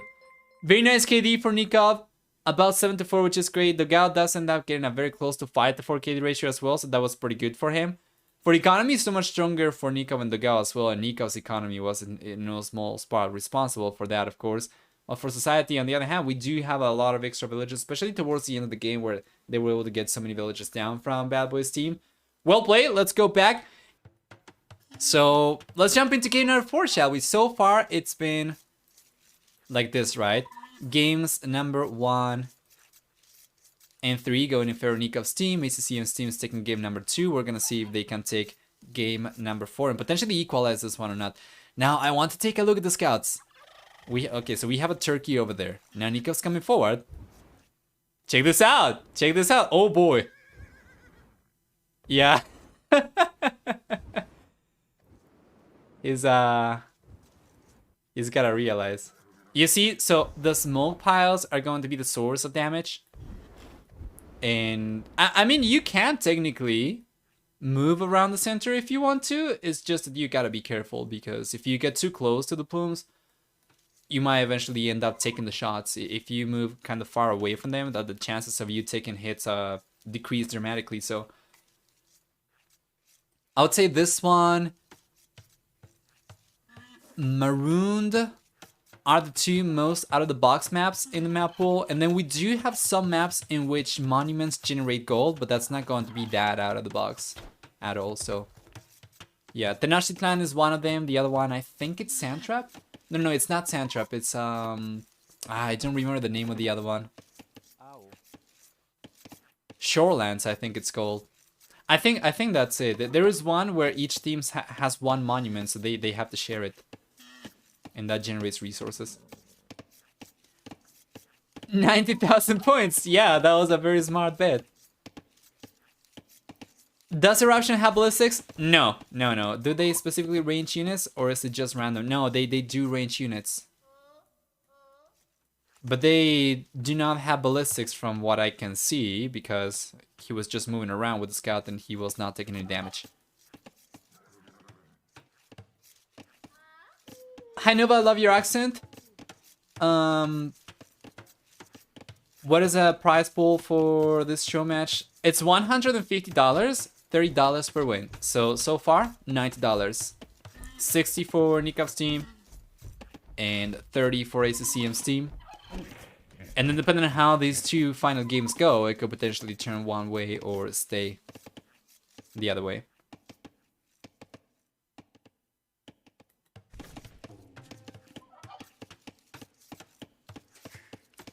After this game, I'm not really sure if I should do it after this game or if I should do it at the end. I think we're probably just going to do it at the end.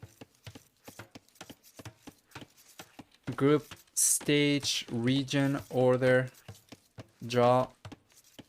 Afterwards. Okay, there we go. Yeah, we're just going to do it at the end of the show match.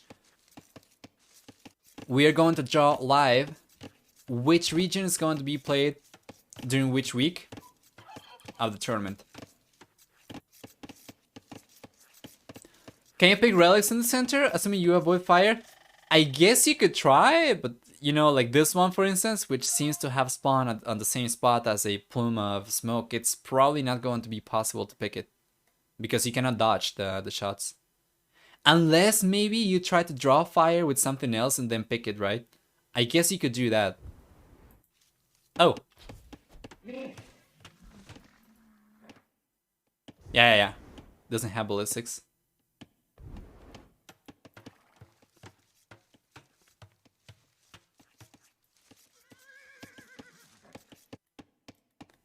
There we go. ACCM's going for some walls already. For the civilizations, we have Cumans and Ethiopians for ACCM and Bad Boy. For Nicov and dogao, on the other hand, we have Tatars and Franks. And I would imagine Nicov probably went for Tatars over here, expecting to be able to take advantage of the elevation. While he might not be able to get at the very top over here and hold on to it too much, he will still be able to take advantage of the rest of the elevations, because like we have a small, what can you call it, like a small ridge over here, right? Or an extension of the mountain, which is going to be significantly higher than the TCs. So it's still usable. It's just not something that you'll be able to take advantage of by like going for a castle over here and just camp in the center. Regardless though, let's take a look at the civilizations one at a time, and let's actually try and fix the colors too once again. So ACCM and Bad Boy, they are playing towards the northwest. We have towards the southeast, dogao and Nicov.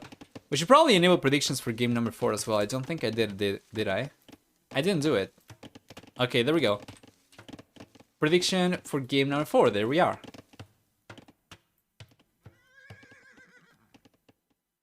Give ballistics for the volcano? How did they even put this in the map?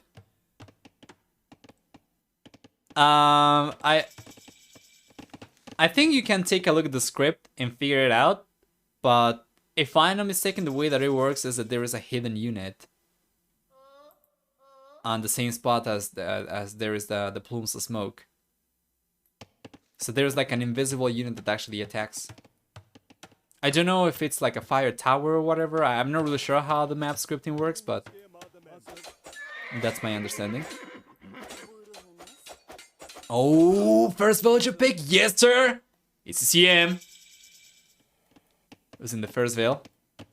Or is it the guy Archer and he the chat finally researched properly? I'm not really sure. I'm not really sure what the unit is.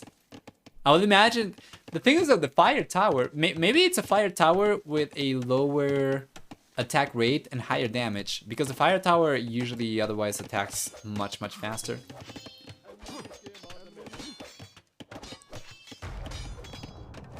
Well, the Minotaurs made it into ACCM side of the map without dying to the fire, and then on the right hand side, the militias made it into the dogao side as well without dying right away.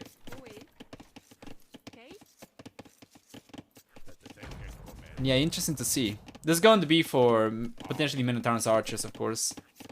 With Ethiopians, he should be going for archers. And over here, Nicov with Tatars. When he's playing with Franks, Franks are gonna go for cavalry, they have to. So we're gonna see archers from Nicov for sure. And he's the first player in the field age. He's got already archer production going. Meanwhile, we have to wait for Bad Boy to get to the field age himself before he can start going for archers as well. It seems like the guy should be able to clean this up. Good. Perfect.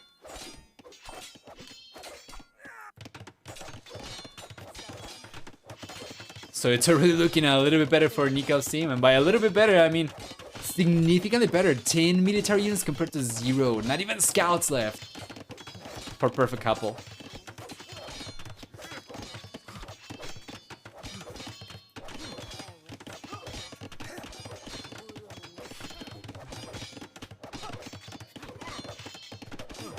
There we go.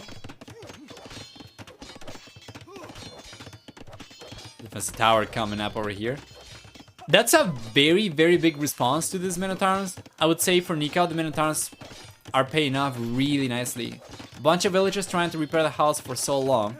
Plus a tower defense over there. The tower prompted means that these Minotaurs, I would say, yeah, for the most part, they paid off. And they still have not died, so if you can roam around and maybe come in through the front, for instance, he might be able to get some more damage done before they even get cleaned up.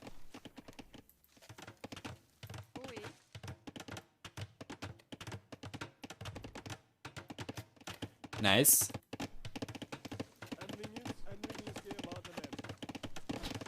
By the way, guys, if you want to get access to these maps, you can already download them. You can go to the mod browser and you just search for Terra Nova Duos. You're going to find it over there. All the maps have their own icons, which makes them very neat. It makes them blend very well with the in-game maps as well. They have their icons, which work the same way as the in-game ones do. But they have a little frame around them to represent which region they belong to.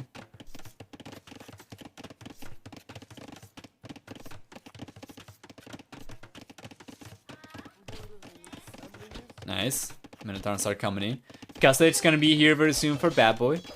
Nobody else is going after the Castle Age anywhere near as fast, although Nicov and dogao are looking like they'll be able to click up very soon. Especially dogao.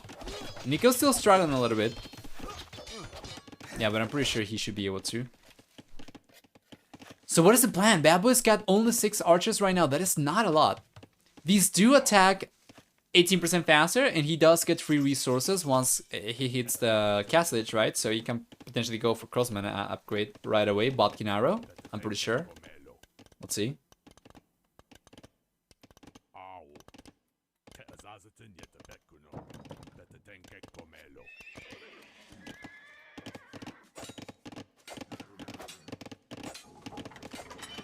Nice.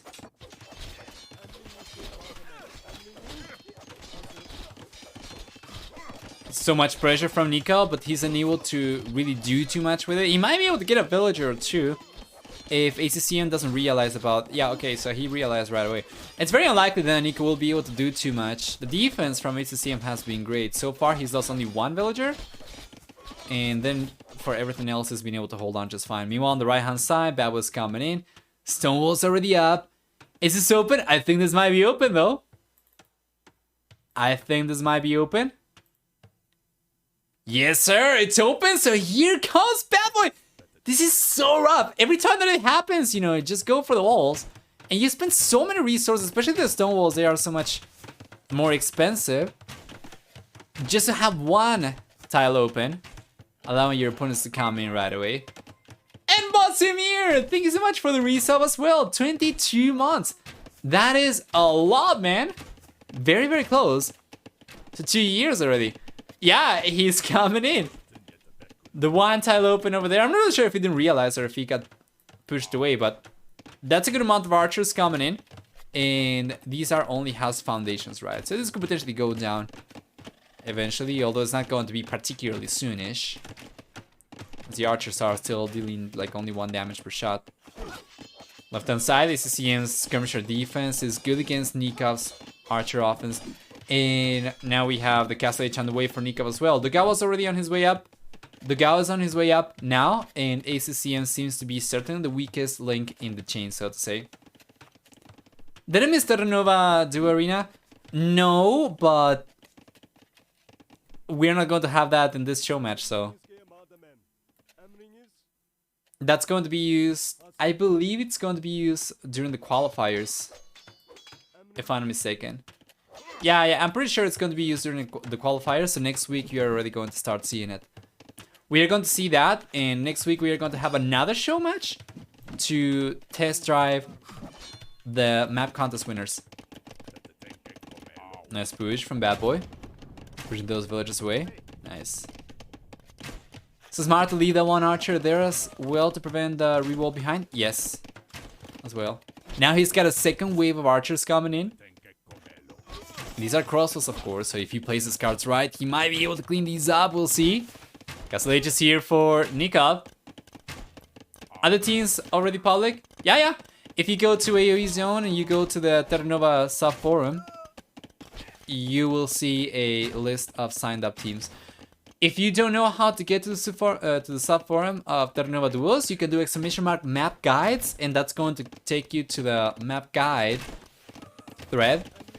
And then you can go at the top of the web page. You can click in the Terra Nova sub forum, and then you can find the teams over there.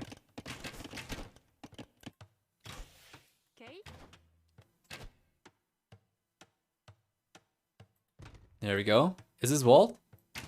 I think this is not walled. Yeah, this is still pretty much open, right? Oh no, it's walled, actually. All right. Here comes the second wave. Can the volcano actually kill units? Yes, Lethoid. The volcano actually attacks units that get too close.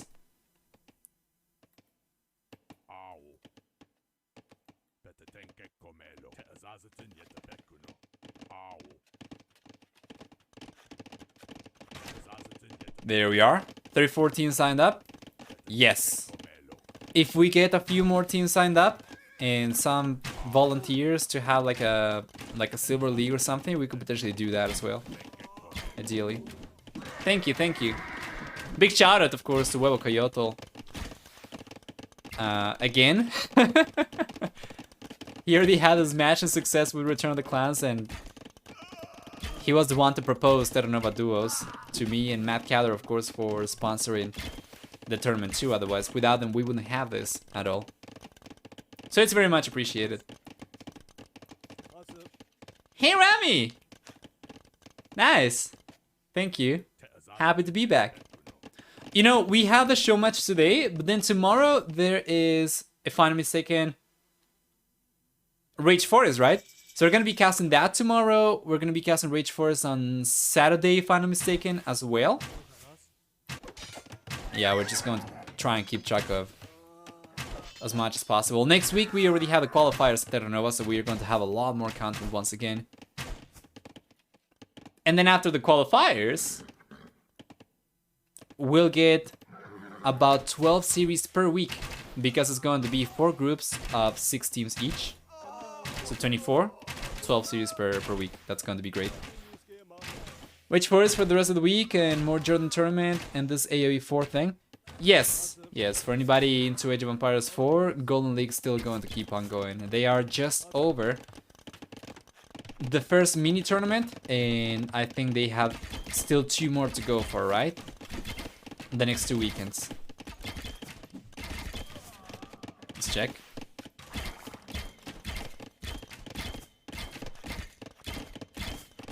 Nice. Wondering if Hera's going to play. AoE 4, I'm pretty sure he should be playing. AoE 2, I'm not too sure. I don't know if he's going to play. I mean, for Terra Nova Duos, I think it's very unlikely that Hera's going to play at all. Nice, Siege Tower from Bad Boy coming in. Not do too much though. I do like the intention, but he's unable to really achieve too much over here. And the guy should be able to take care of these archers just fine. Yeah, he's got knights, and then Nicov's got some crosses over here as well, so there is no way that Babo will be able to do too much. Meanwhile, on the left-hand side, the ACCM skirmishers are getting cleaned up by the cavalry archers from Nicov. We have extra cavalry archers coming forward from Nicov.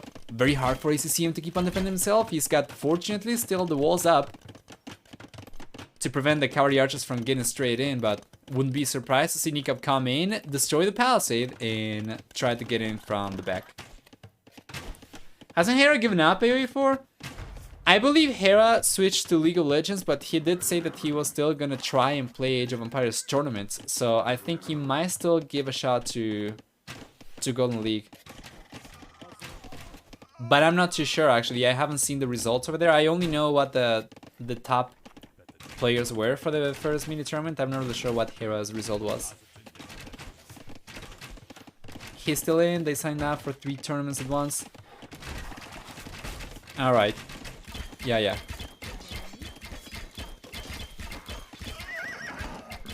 There we are. Nice picks over here from ACCM, finally. Getting some villager picks from Nicov. Dogao certainly being the one to take the most abuse from ACCM's team. Now we are starting to get to a scary amount of archers here from Bad Boy as well, so one player alone might not cut it. Although the Dogao with knights plus the mana, he should be able to hold on though, I think. Yeah. Bad Boy cannot do too much more, but he's already been doing some good damage around the Dogao's base. 15 villager picks, or villager kills on the Dogao.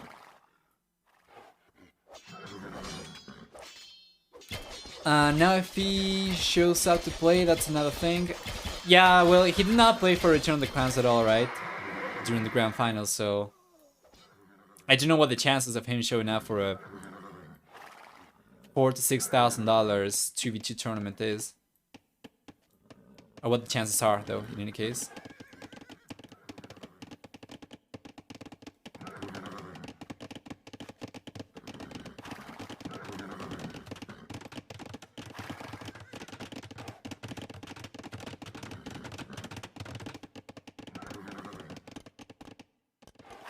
There we are. Really just coming in as well. The Bad Boy.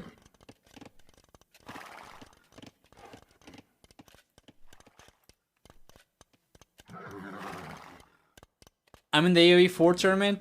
I think it's 125,000, isn't it? Or did they increase it to 150,000? Oh, there we go. Check this out. He's going for the relics! Nice, well done, well done. This is what I was talking about earlier. If you can just bait damage from the volcano, you can potentially go and collect.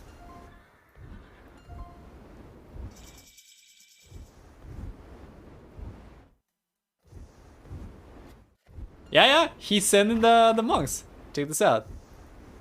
He's not really taking that much damage either. Yeah, he's collecting everything. Get ballistics.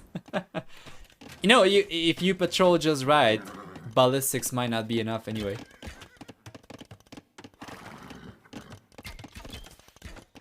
Nice.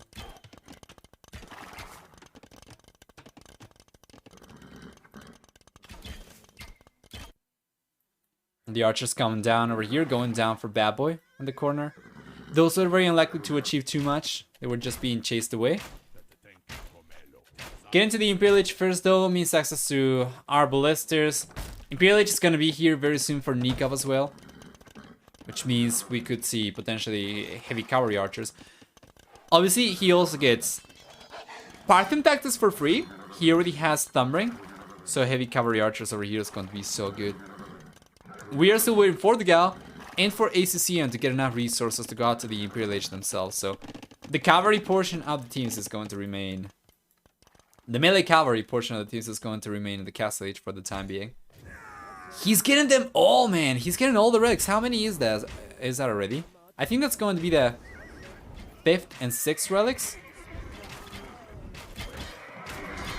Very nice cleanup. Bad Boy does not stand a chance over here. Yeah, ballistas are good, but he doesn't really have too many numbers. It's very good though for ACCM. Beautiful. You'll be expecting the players to get the best deal when trying to go forward together, but actually going separately over here allow them to get the most damage done. Let me take a look at the relics once again. There we are. Yeah, 6 relics already for Nicov. That is a lot, man.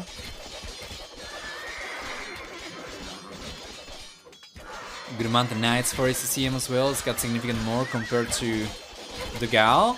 Dogao does have support from Nicov behind here, and he's got the defender's advantage, so ACCM has got to be careful over here. It could potentially get cleaned up. He does end up taking the knights down, but he's got almost no knights left himself to work with. Meanwhile, Nicov at this point in time, he's got Bracer, he's got Chemistry coming up as well, so he can already easily one-shot these knights with all these units. One at a time anyway.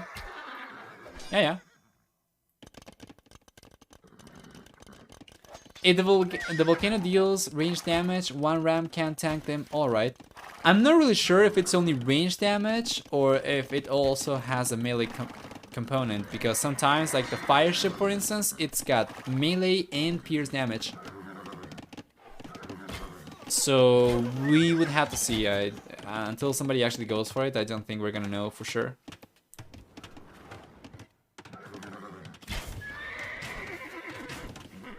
Yeah, the villager elite is incredible for ACCM's team.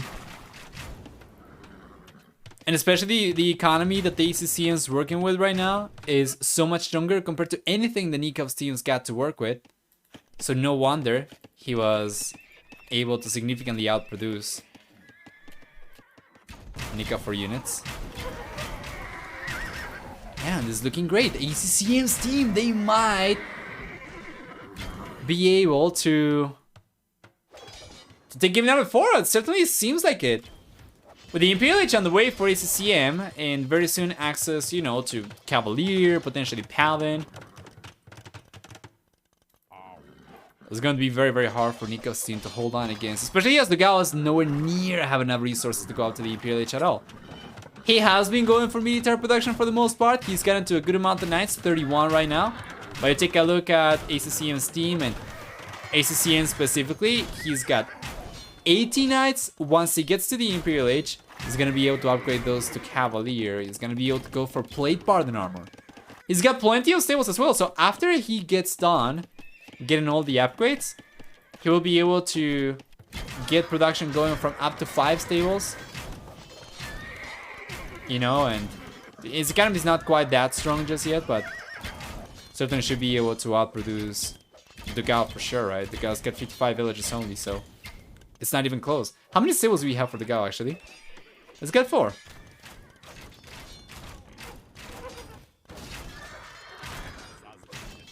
So how many relics do we have right now? 6 relics for Nicov still. There are some relics left over here. So it's going to be 15 relics total.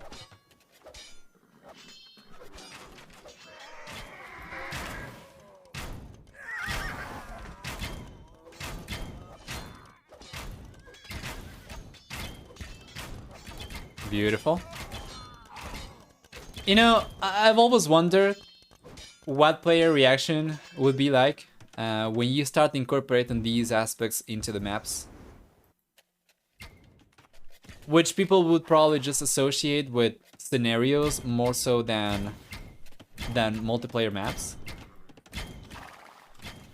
And then there is the maroon start as well, which is very interesting and very out of the box. And that's something that I've always thought about.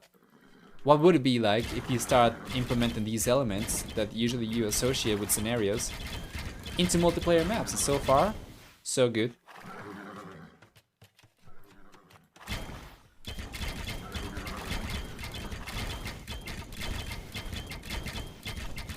Imagine Burgundians on this map? Yeah. 4 castles coming in for Bad Boy.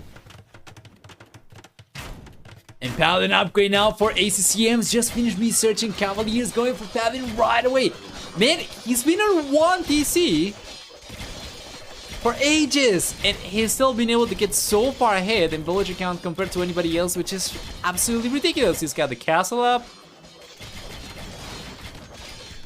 It's just amazing. Or Aztecs, yes. True, true.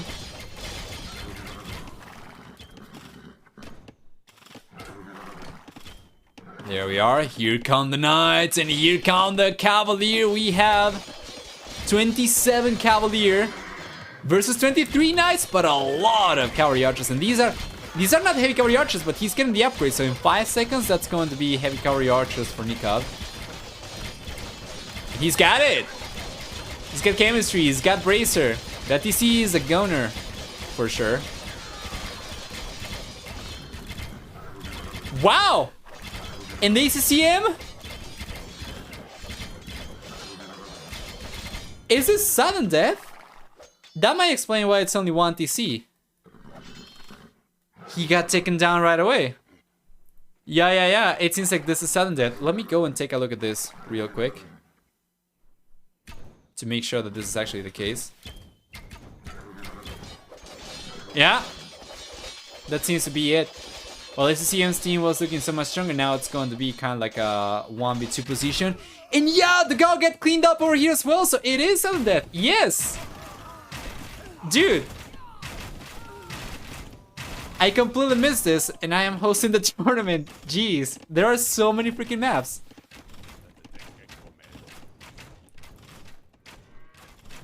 I think it's meant to be sudden death because nobody was going for any extra TCs.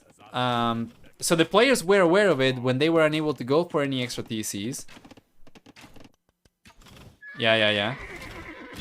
And that's something else that I'm gonna have to include into the map card as well. Well, that's why we have the Showmatch, right? To make sure that we play test these things. Yeah, but this TC might go down. Bad Boy's trying to hold on for dear life. The interesting thing is that with dogao and ACCM gone, now Nicov and Bad Boy are actually a lot closer to each other. And I mean, take a look at that. That's a lot of cavalry archers going down over here, just trying to get the TC down. Yeah, with cavalry archers, good luck trying to get the TC down. Meanwhile, what do we have for Bad Boy? Well, he's got arbalesters, right? But these are Ethiopian arbalesters. These are not Saracens, so he cannot take the TC with this alone. He's got a bombard cannon, which is much, much stronger. It's regicide? No, sudden death. I had completely missed this, so that's on me, but I'm gonna have to update the map reference card. You cannot build second TCs, and if you lose a TC, you're out. We do have a regicide map in the tournament that's going to be ruins. And I'm pretty sure the guys told me that this was meant to be sudden death at some point, but I probably just forgot about it.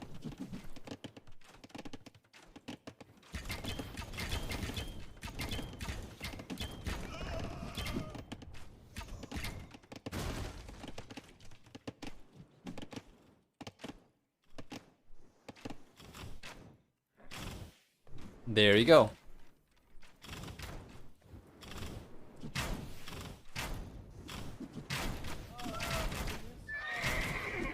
Fantastic. No castle for Nicov though. True. Well, I mean, he's got it now. He's just finished building it. He's got the villagers over there still. And he's roaming around.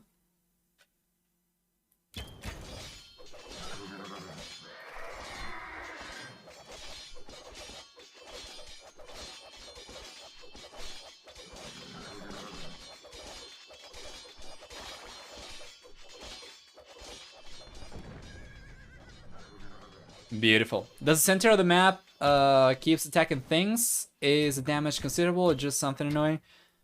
It's not too much damage. No. And it's going to keep on attacking throughout the game. Yes. Slinging castles allowed. Yes, it's allowed if you have a teammate who is in the Fuel Age or in the Dark Age, and then once you get to the Imperial Age, slinging is unrestricted. And Bad Boy was in the Imperial Age, so he was able to sling just fine. Dogao shouldn't have been able to sling, no. So there is that, yeah. That's a good point. We're gonna have to discuss that with the admins. Let me take a screenshot of this. Yeah, thank you for the heads up. I hadn't realized about it.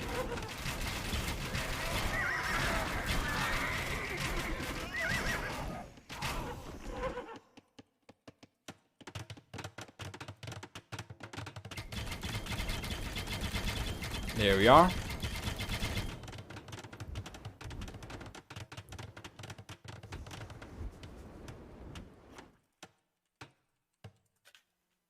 Sorry about that.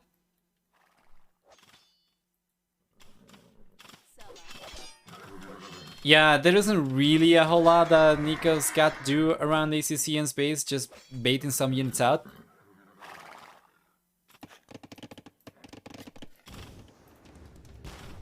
Yeah, you can check it out here. It's about 7 damage, 7.5, I think, something. Yeah, I think 7.5. Or actually 5, right? Because the Hail Advantage, that's probably 7.5.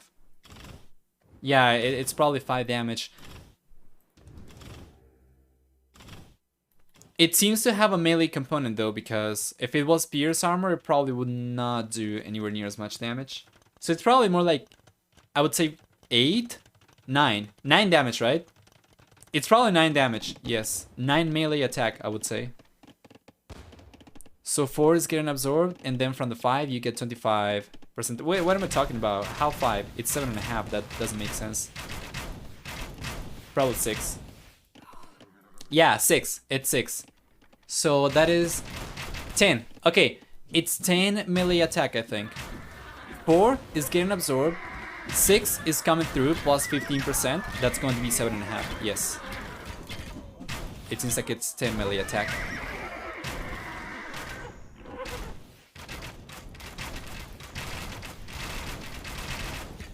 Yeah. Bonfe, I just noticed that as well.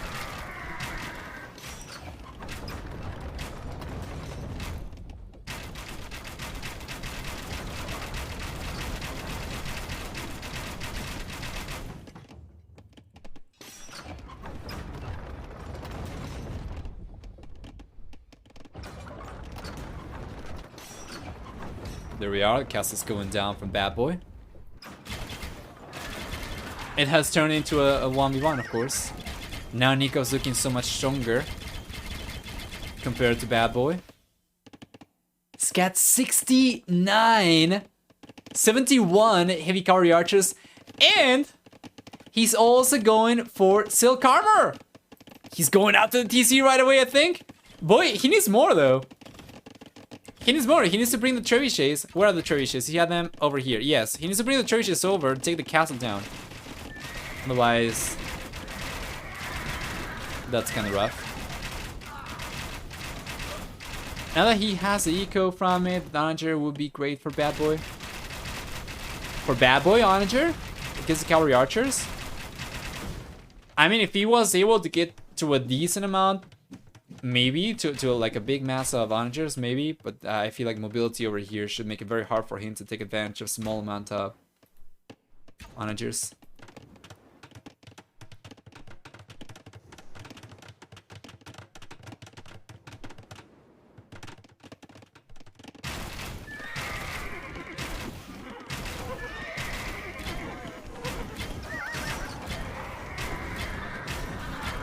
There we go. Our relics should be getting cleaned up, right? We have skirmishers over here. Those trebuchets. Cavalry archers as well. Get 4 or 5, but he can't really get there, especially the siege workshop being shot down by the volcano. Wow! Bad Boy calls the GG. That's really interesting. Well, Nicov was in a much better spot, yes, regardless, right? And he was cleaning this up, so eventually he was going to be able to pack the trebuchets back up and come forward.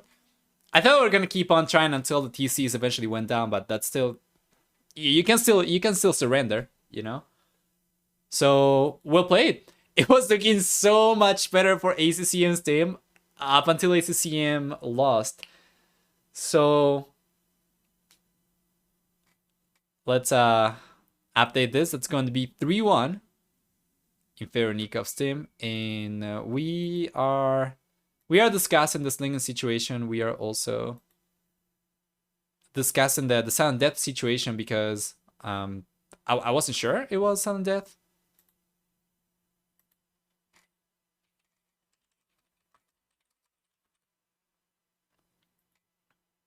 Give me a second.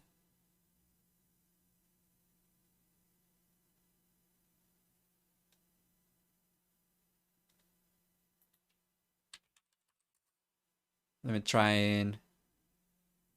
Yeah.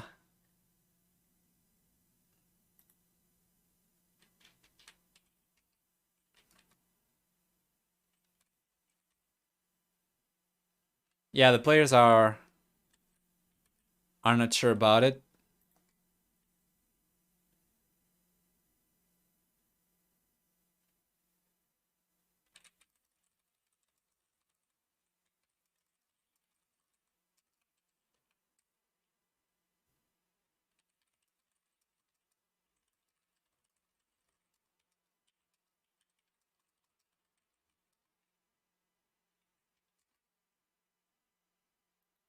I had so many questions about Meltdown. Yeah, just ask away.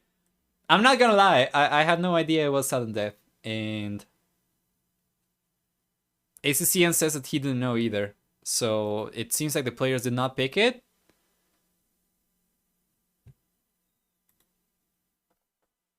I thought they already knew because they weren't able to go for any extra TCs.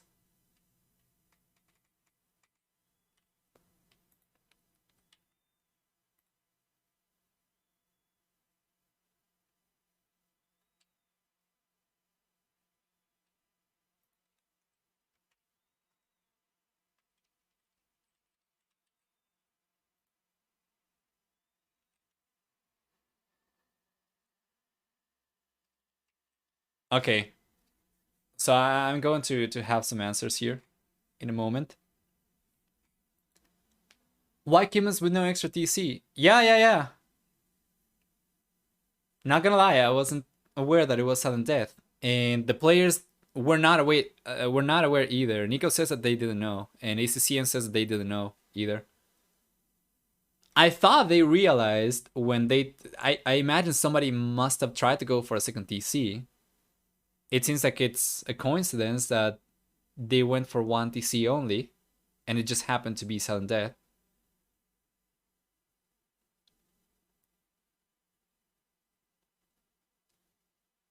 Showmatch super fun, right? So far, yeah. Well, that's the whole point of the show matches is to test drive these things, make sure that things are good, and if they aren't, we can fix it, right? So whatever the situation was for sudden death over here, we'll make sure to clarify that in the future, to include in the reference card if it's meant to be sudden death. Otherwise, remove the sudden death from the script if it is in the script.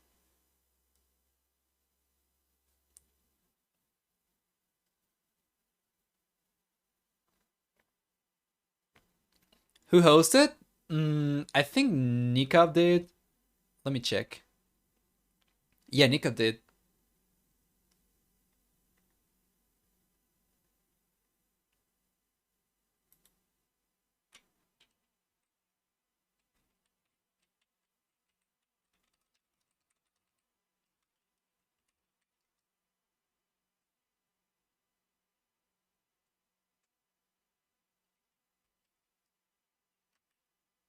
Yeah, one moment. Let's go back. There we go, guys. Welcome everyone to game number 5. This is the final one. For the time being, we are just going to leave it as it was before.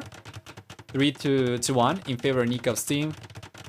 But we'll discuss if we do end up giving SongSong's team the admin win for game number 4 or not, depending on how it was, right? Somebody would probably have to go and take a look at Nicov's VOD to see if he actually picked Sudden Death or if he was bugged out. Because obviously we don't want to punish a player for a game bug. In any case, game number 5 predictions are up right now. There you are. 5 minutes.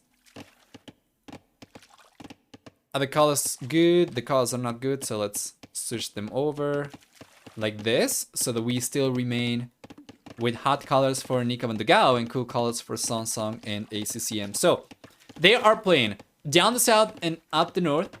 That is Nicov's team and Perfect Couple. And taking a look at the civilizations. Yeah, it seems to be working right now, which is great. Taking a look at the civilizations then.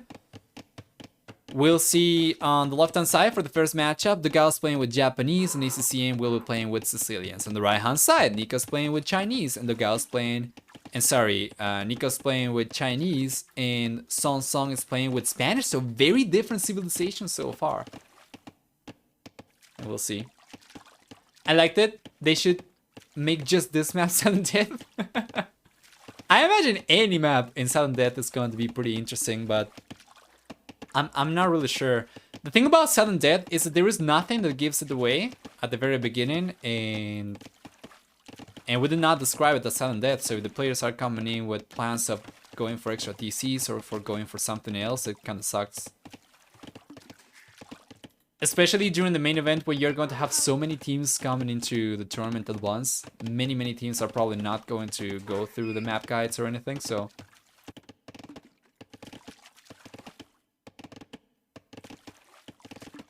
yeah, we'll see. When Nicov hosted the last game, it showed the Sudden Death, but the previous game were not Sudden Death, and I believe he didn't touch the settings. Okay, yeah. So it seems like the game just bugged out. RIP. Maroon 4 seems like a fine name for a band.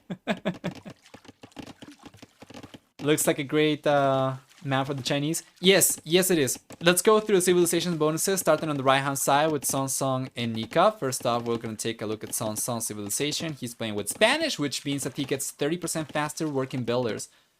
Which means that this goes up faster, you know, he can go for the TC sooner. And that should allow him to get ahead in villager count. And he is ahead compared to other players by 1 villager, but not compared to the Chinese, of course. On top of that, we'll also see for Spanish no gold cost and blacksmith upgrades. Right? Yeah, and check this out. These are your scouting units, by the way. This is so good. Yeah, Karambit Warriors. Then on top of that, for Spanish, you will also get 18% faster attacking gunpowder units. And for the team bonus, 25% better trade. So, for his opponent, Nicov, who's playing with Chinese will start with 3 extra villagers, or will actually get 3 extra villagers when you get the TC up.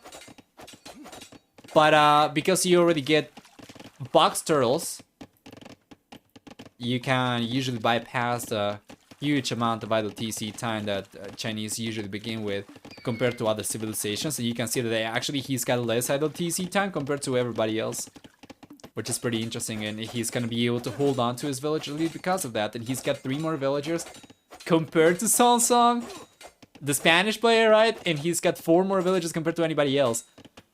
Chinese do start with less resources because of the extra villagers, but on this map it's not going to matter too much. On top of that, they get 10, 15, and 20% cheaper upgrades in the Field Castle and Imperial Ages. And we'll see also for the Chinese. For the team bonus, they get 10% extra food and farms for free. Nice, well done. Good defense over here so far. The second Karambit Warrior from SongSong is nowhere to be found, so... yeah, this is not going in favor of ACCM at all. That was really rough, though. Yeah, they needed to wait for the second scout SongSong. These are very weak, by the way. These are not standard Karambit Warriors. These are for scouting. Hey, what's life without a little bit of whimsy, right? This is coming straight from Hyper Random, it seems. But I'll take it, yeah, for sure. I love it.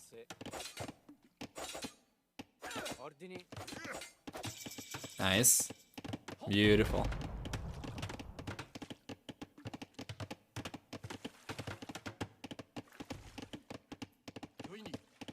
There we go. We talked about Chinese. We talked about Spanish. On the left-hand side, the matchup was going to be between Japanese and Sicilians. For the Gao Japanese, we'll get faster working fission ships. On top of that, we also get for them extra HP and extra Pierce armor on those fission ships. Faster attacking. Oh man, this is so good. Notice how this is not connected by land, so they actually need to use a transfer ship. Oh!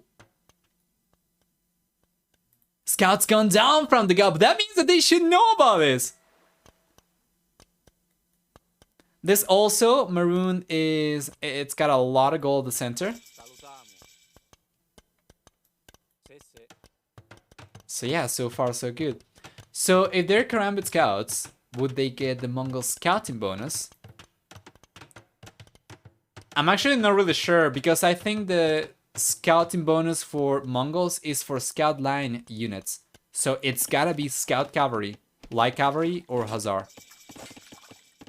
Even if a unit, it's called a scout, but it's not, it does not belong to the scout cavalry line, I don't think it's going to be applied, so I would say probably not.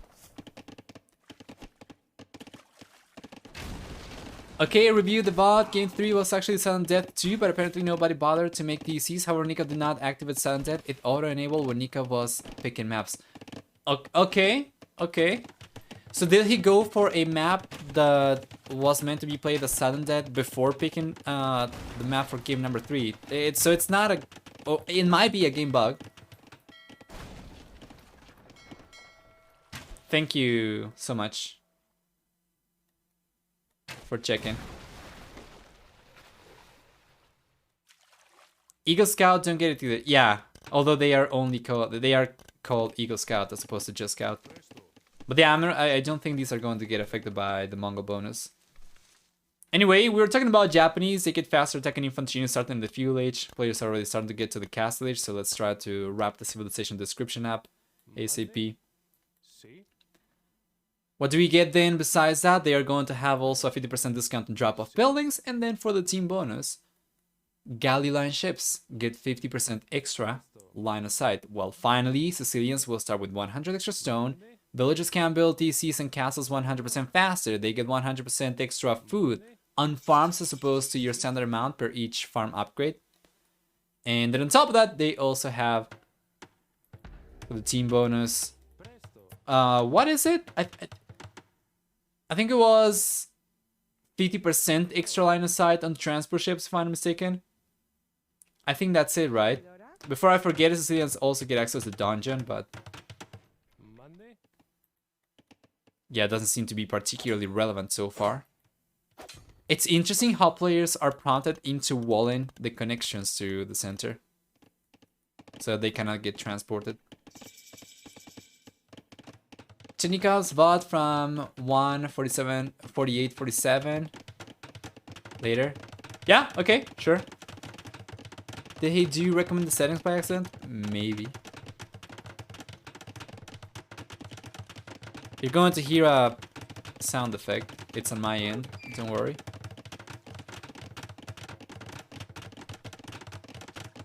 Wow, actually it didn't play.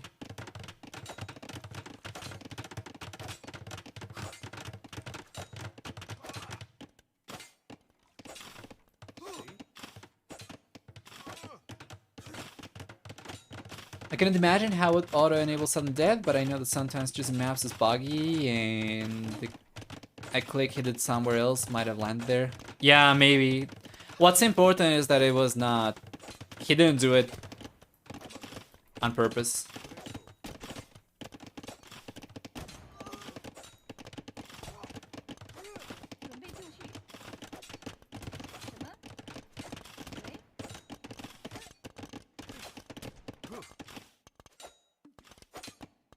There we go. Good pressure. Conquistadors already coming forward from SongSong. Beautiful.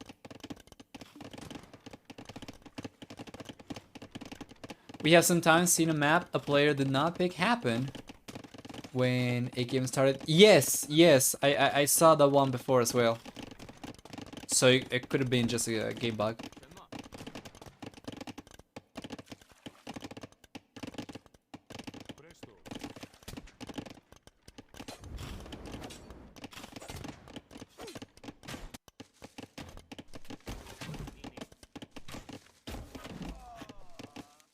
There we go.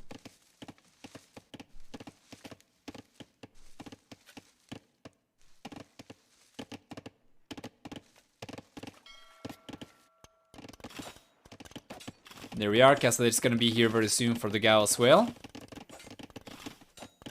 It's gonna be joining Nicov. ACCM's getting to the castle age very soon as well. It's gonna be joining SongSong. And so far, fairly uneventful. We have some galleys coming forward from the dogao, but I don't think the players will be sticking to water too much. We do have a good amount of galleys overall, though, for the dogao. But at this point, especially with the castle drop over here from SongSong, we should see a switch over to land pressure. I'm pretty sure.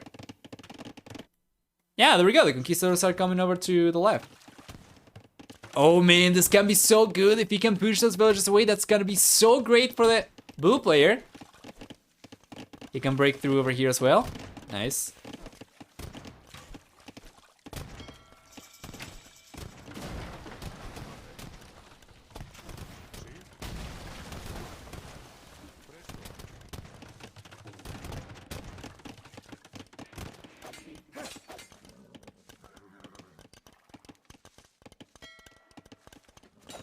You can just run around. He's breaking through over here. It probably takes less time for him to just... Oh, you say over here? Yeah, I think he can. He probably just didn't realize. Yeah, he can actually just just come in.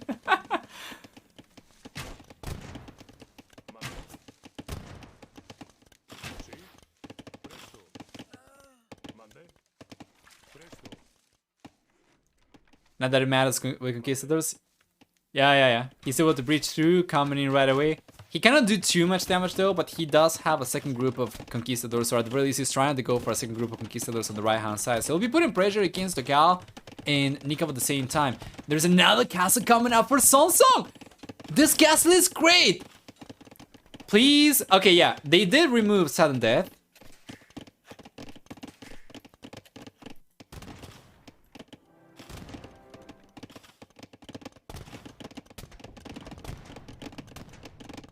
And I was just hoping that was the case, because otherwise CCC going down could potentially have God and Nicov defeated.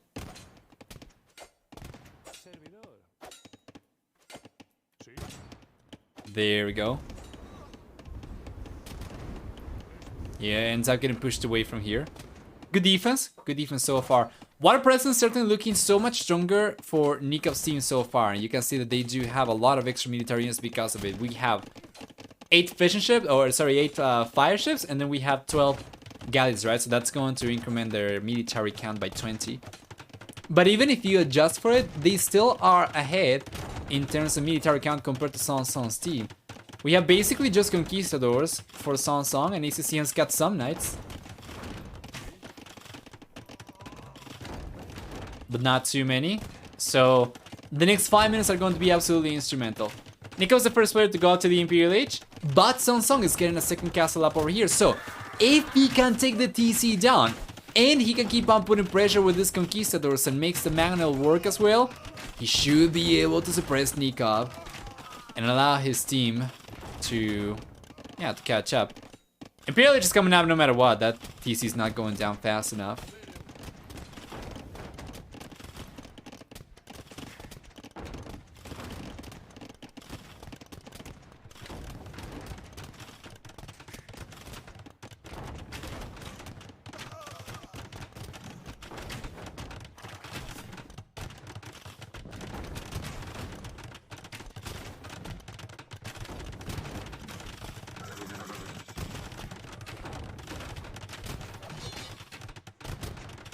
There we are. Yeah, that's another TC coming up.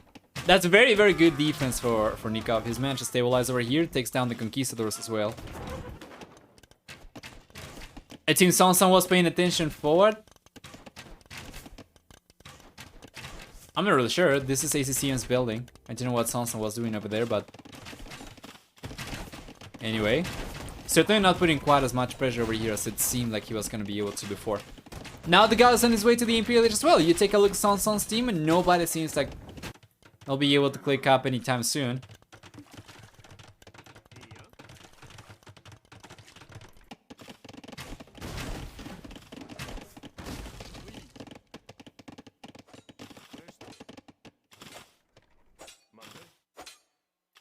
There we go.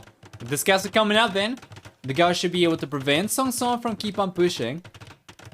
And that's going to leave only Nicov kind of exposed over here. But he's got his own castle coming up. And because he's in the Imperial Age, he can take this castle down with trebuchets.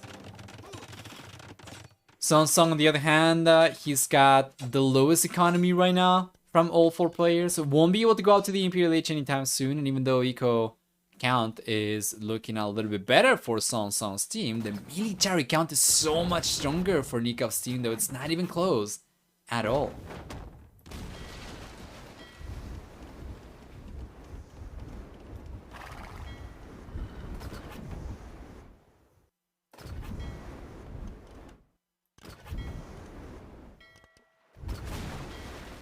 There you are.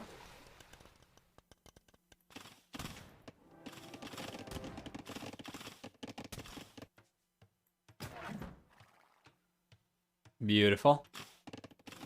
Yeah, now the Charisha is coming out. He's got the first one and the second one on the way. Should be able to take the castle down, and that means no more pressure from SongSong anymore. This is so rough, guys. 48 villagers. He's not even able to produce anymore.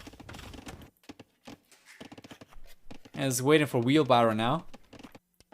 On the left-hand side, ACCM keeps on trying to put pressure against the god. At the very least, he's pushing from the back, while the gal's got the castle forward, right? So he might be able to get something done over here. You take a look at ACCM's villager count, and it's looking so much stronger compared to anybody else, so...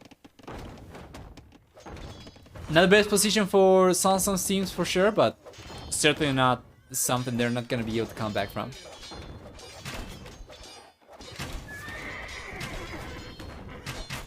Team Game Nicov's just OP, and he's playing really good generally at the moment. Well, he is. He's been able to stabilize over here, retains the TC. He's fine. He should be able to take the castle down as well, so no more Conquista of production for SongSong. This kind of reminds me of game number 1 again, remember, Bermuda? Where it's going to be Nicov. 1v1 in SongSong, and ACCM 1v1ing dogao, at the very least for the time being. Yeah, but ideally ACCM would be able to provide some support to SongSong, because if Nicov is left to fight against SongSong on his own, being in the Imperial Age already is going to be so hard for SongSong to hold on against.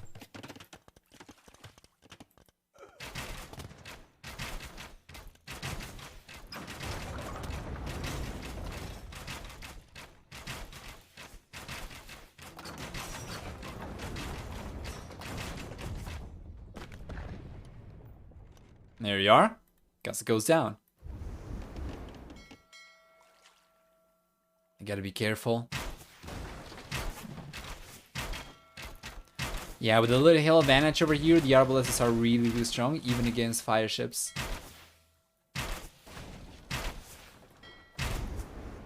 Did I enable predictions, by the way, for this one? Oh, I did. Okay. 4 people betting on perfect couple. 1 person betting on Nikov's team. Yeah, I was just checking. Nice. Let's go and take a look at resources.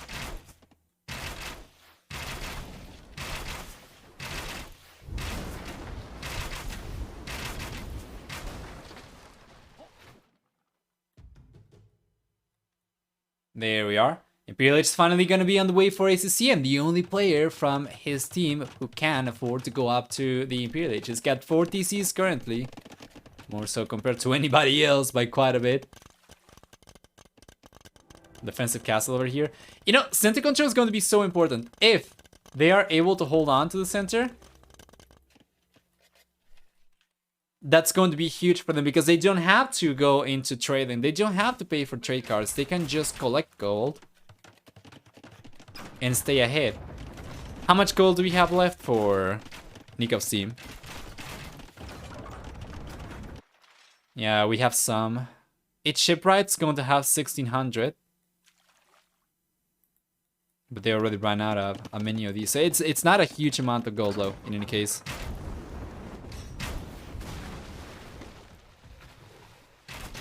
Vietnam no army, that's going to change very soon. ACCM starting to make knights. Which will very soon for him be cavalier as well. He's got a castle, though I'm not really sure if he's gone for... no, he's not gone for First Crusade, of course. He's got 40C, so if he wanted to take advantage of First Crusade, for sure, he would have to go for a 50C. Although with 4 it's still going to be alright. Could be 28 military units. Ideally, he would want to get Halberg too.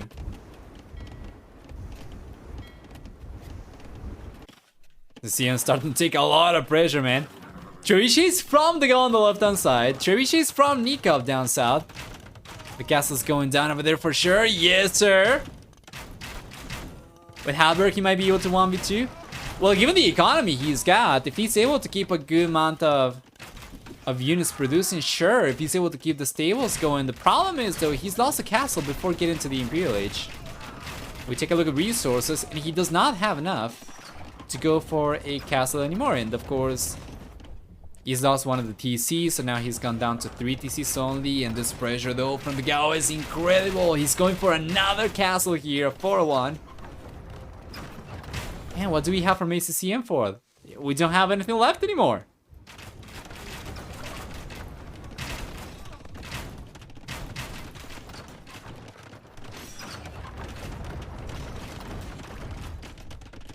Reserves don't look great to spam knights. Yeah, especially as he gets pushed away from the center. The one thing that he had going for him in terms of economy, access to extra gold, is not going to be a thing anymore. Now let's take a look to see if he realized about this. Yes, Nicov does realize about it, so he prevents catastrophe. Yeah, over there.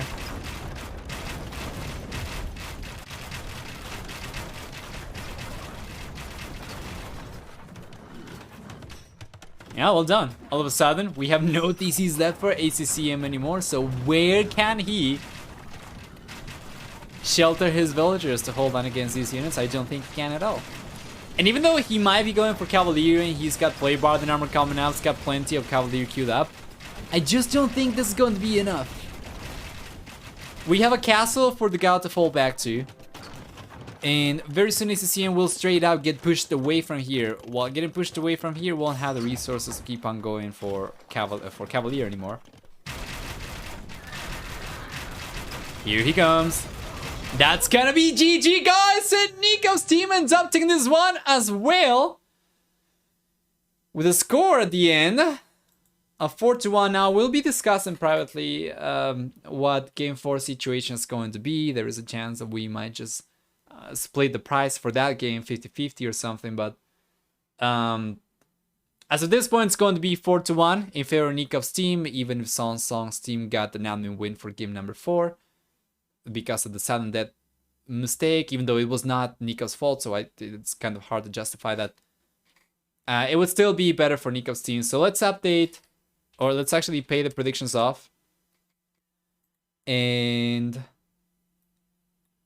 yeah, let's go back. Let's take a look at the achievements one final time. It's going to be very nice KD for the Gao. Very nice KD for Nicov over here as well. SongSong and ACCM certainly struggling. And for economy, a very close economy over here. Mostly because of ACCM's incredible villager count. If it was not because of ACCM, of course, it was going to be much, much better for Nicov and the Gao. Or do it again. Imagine.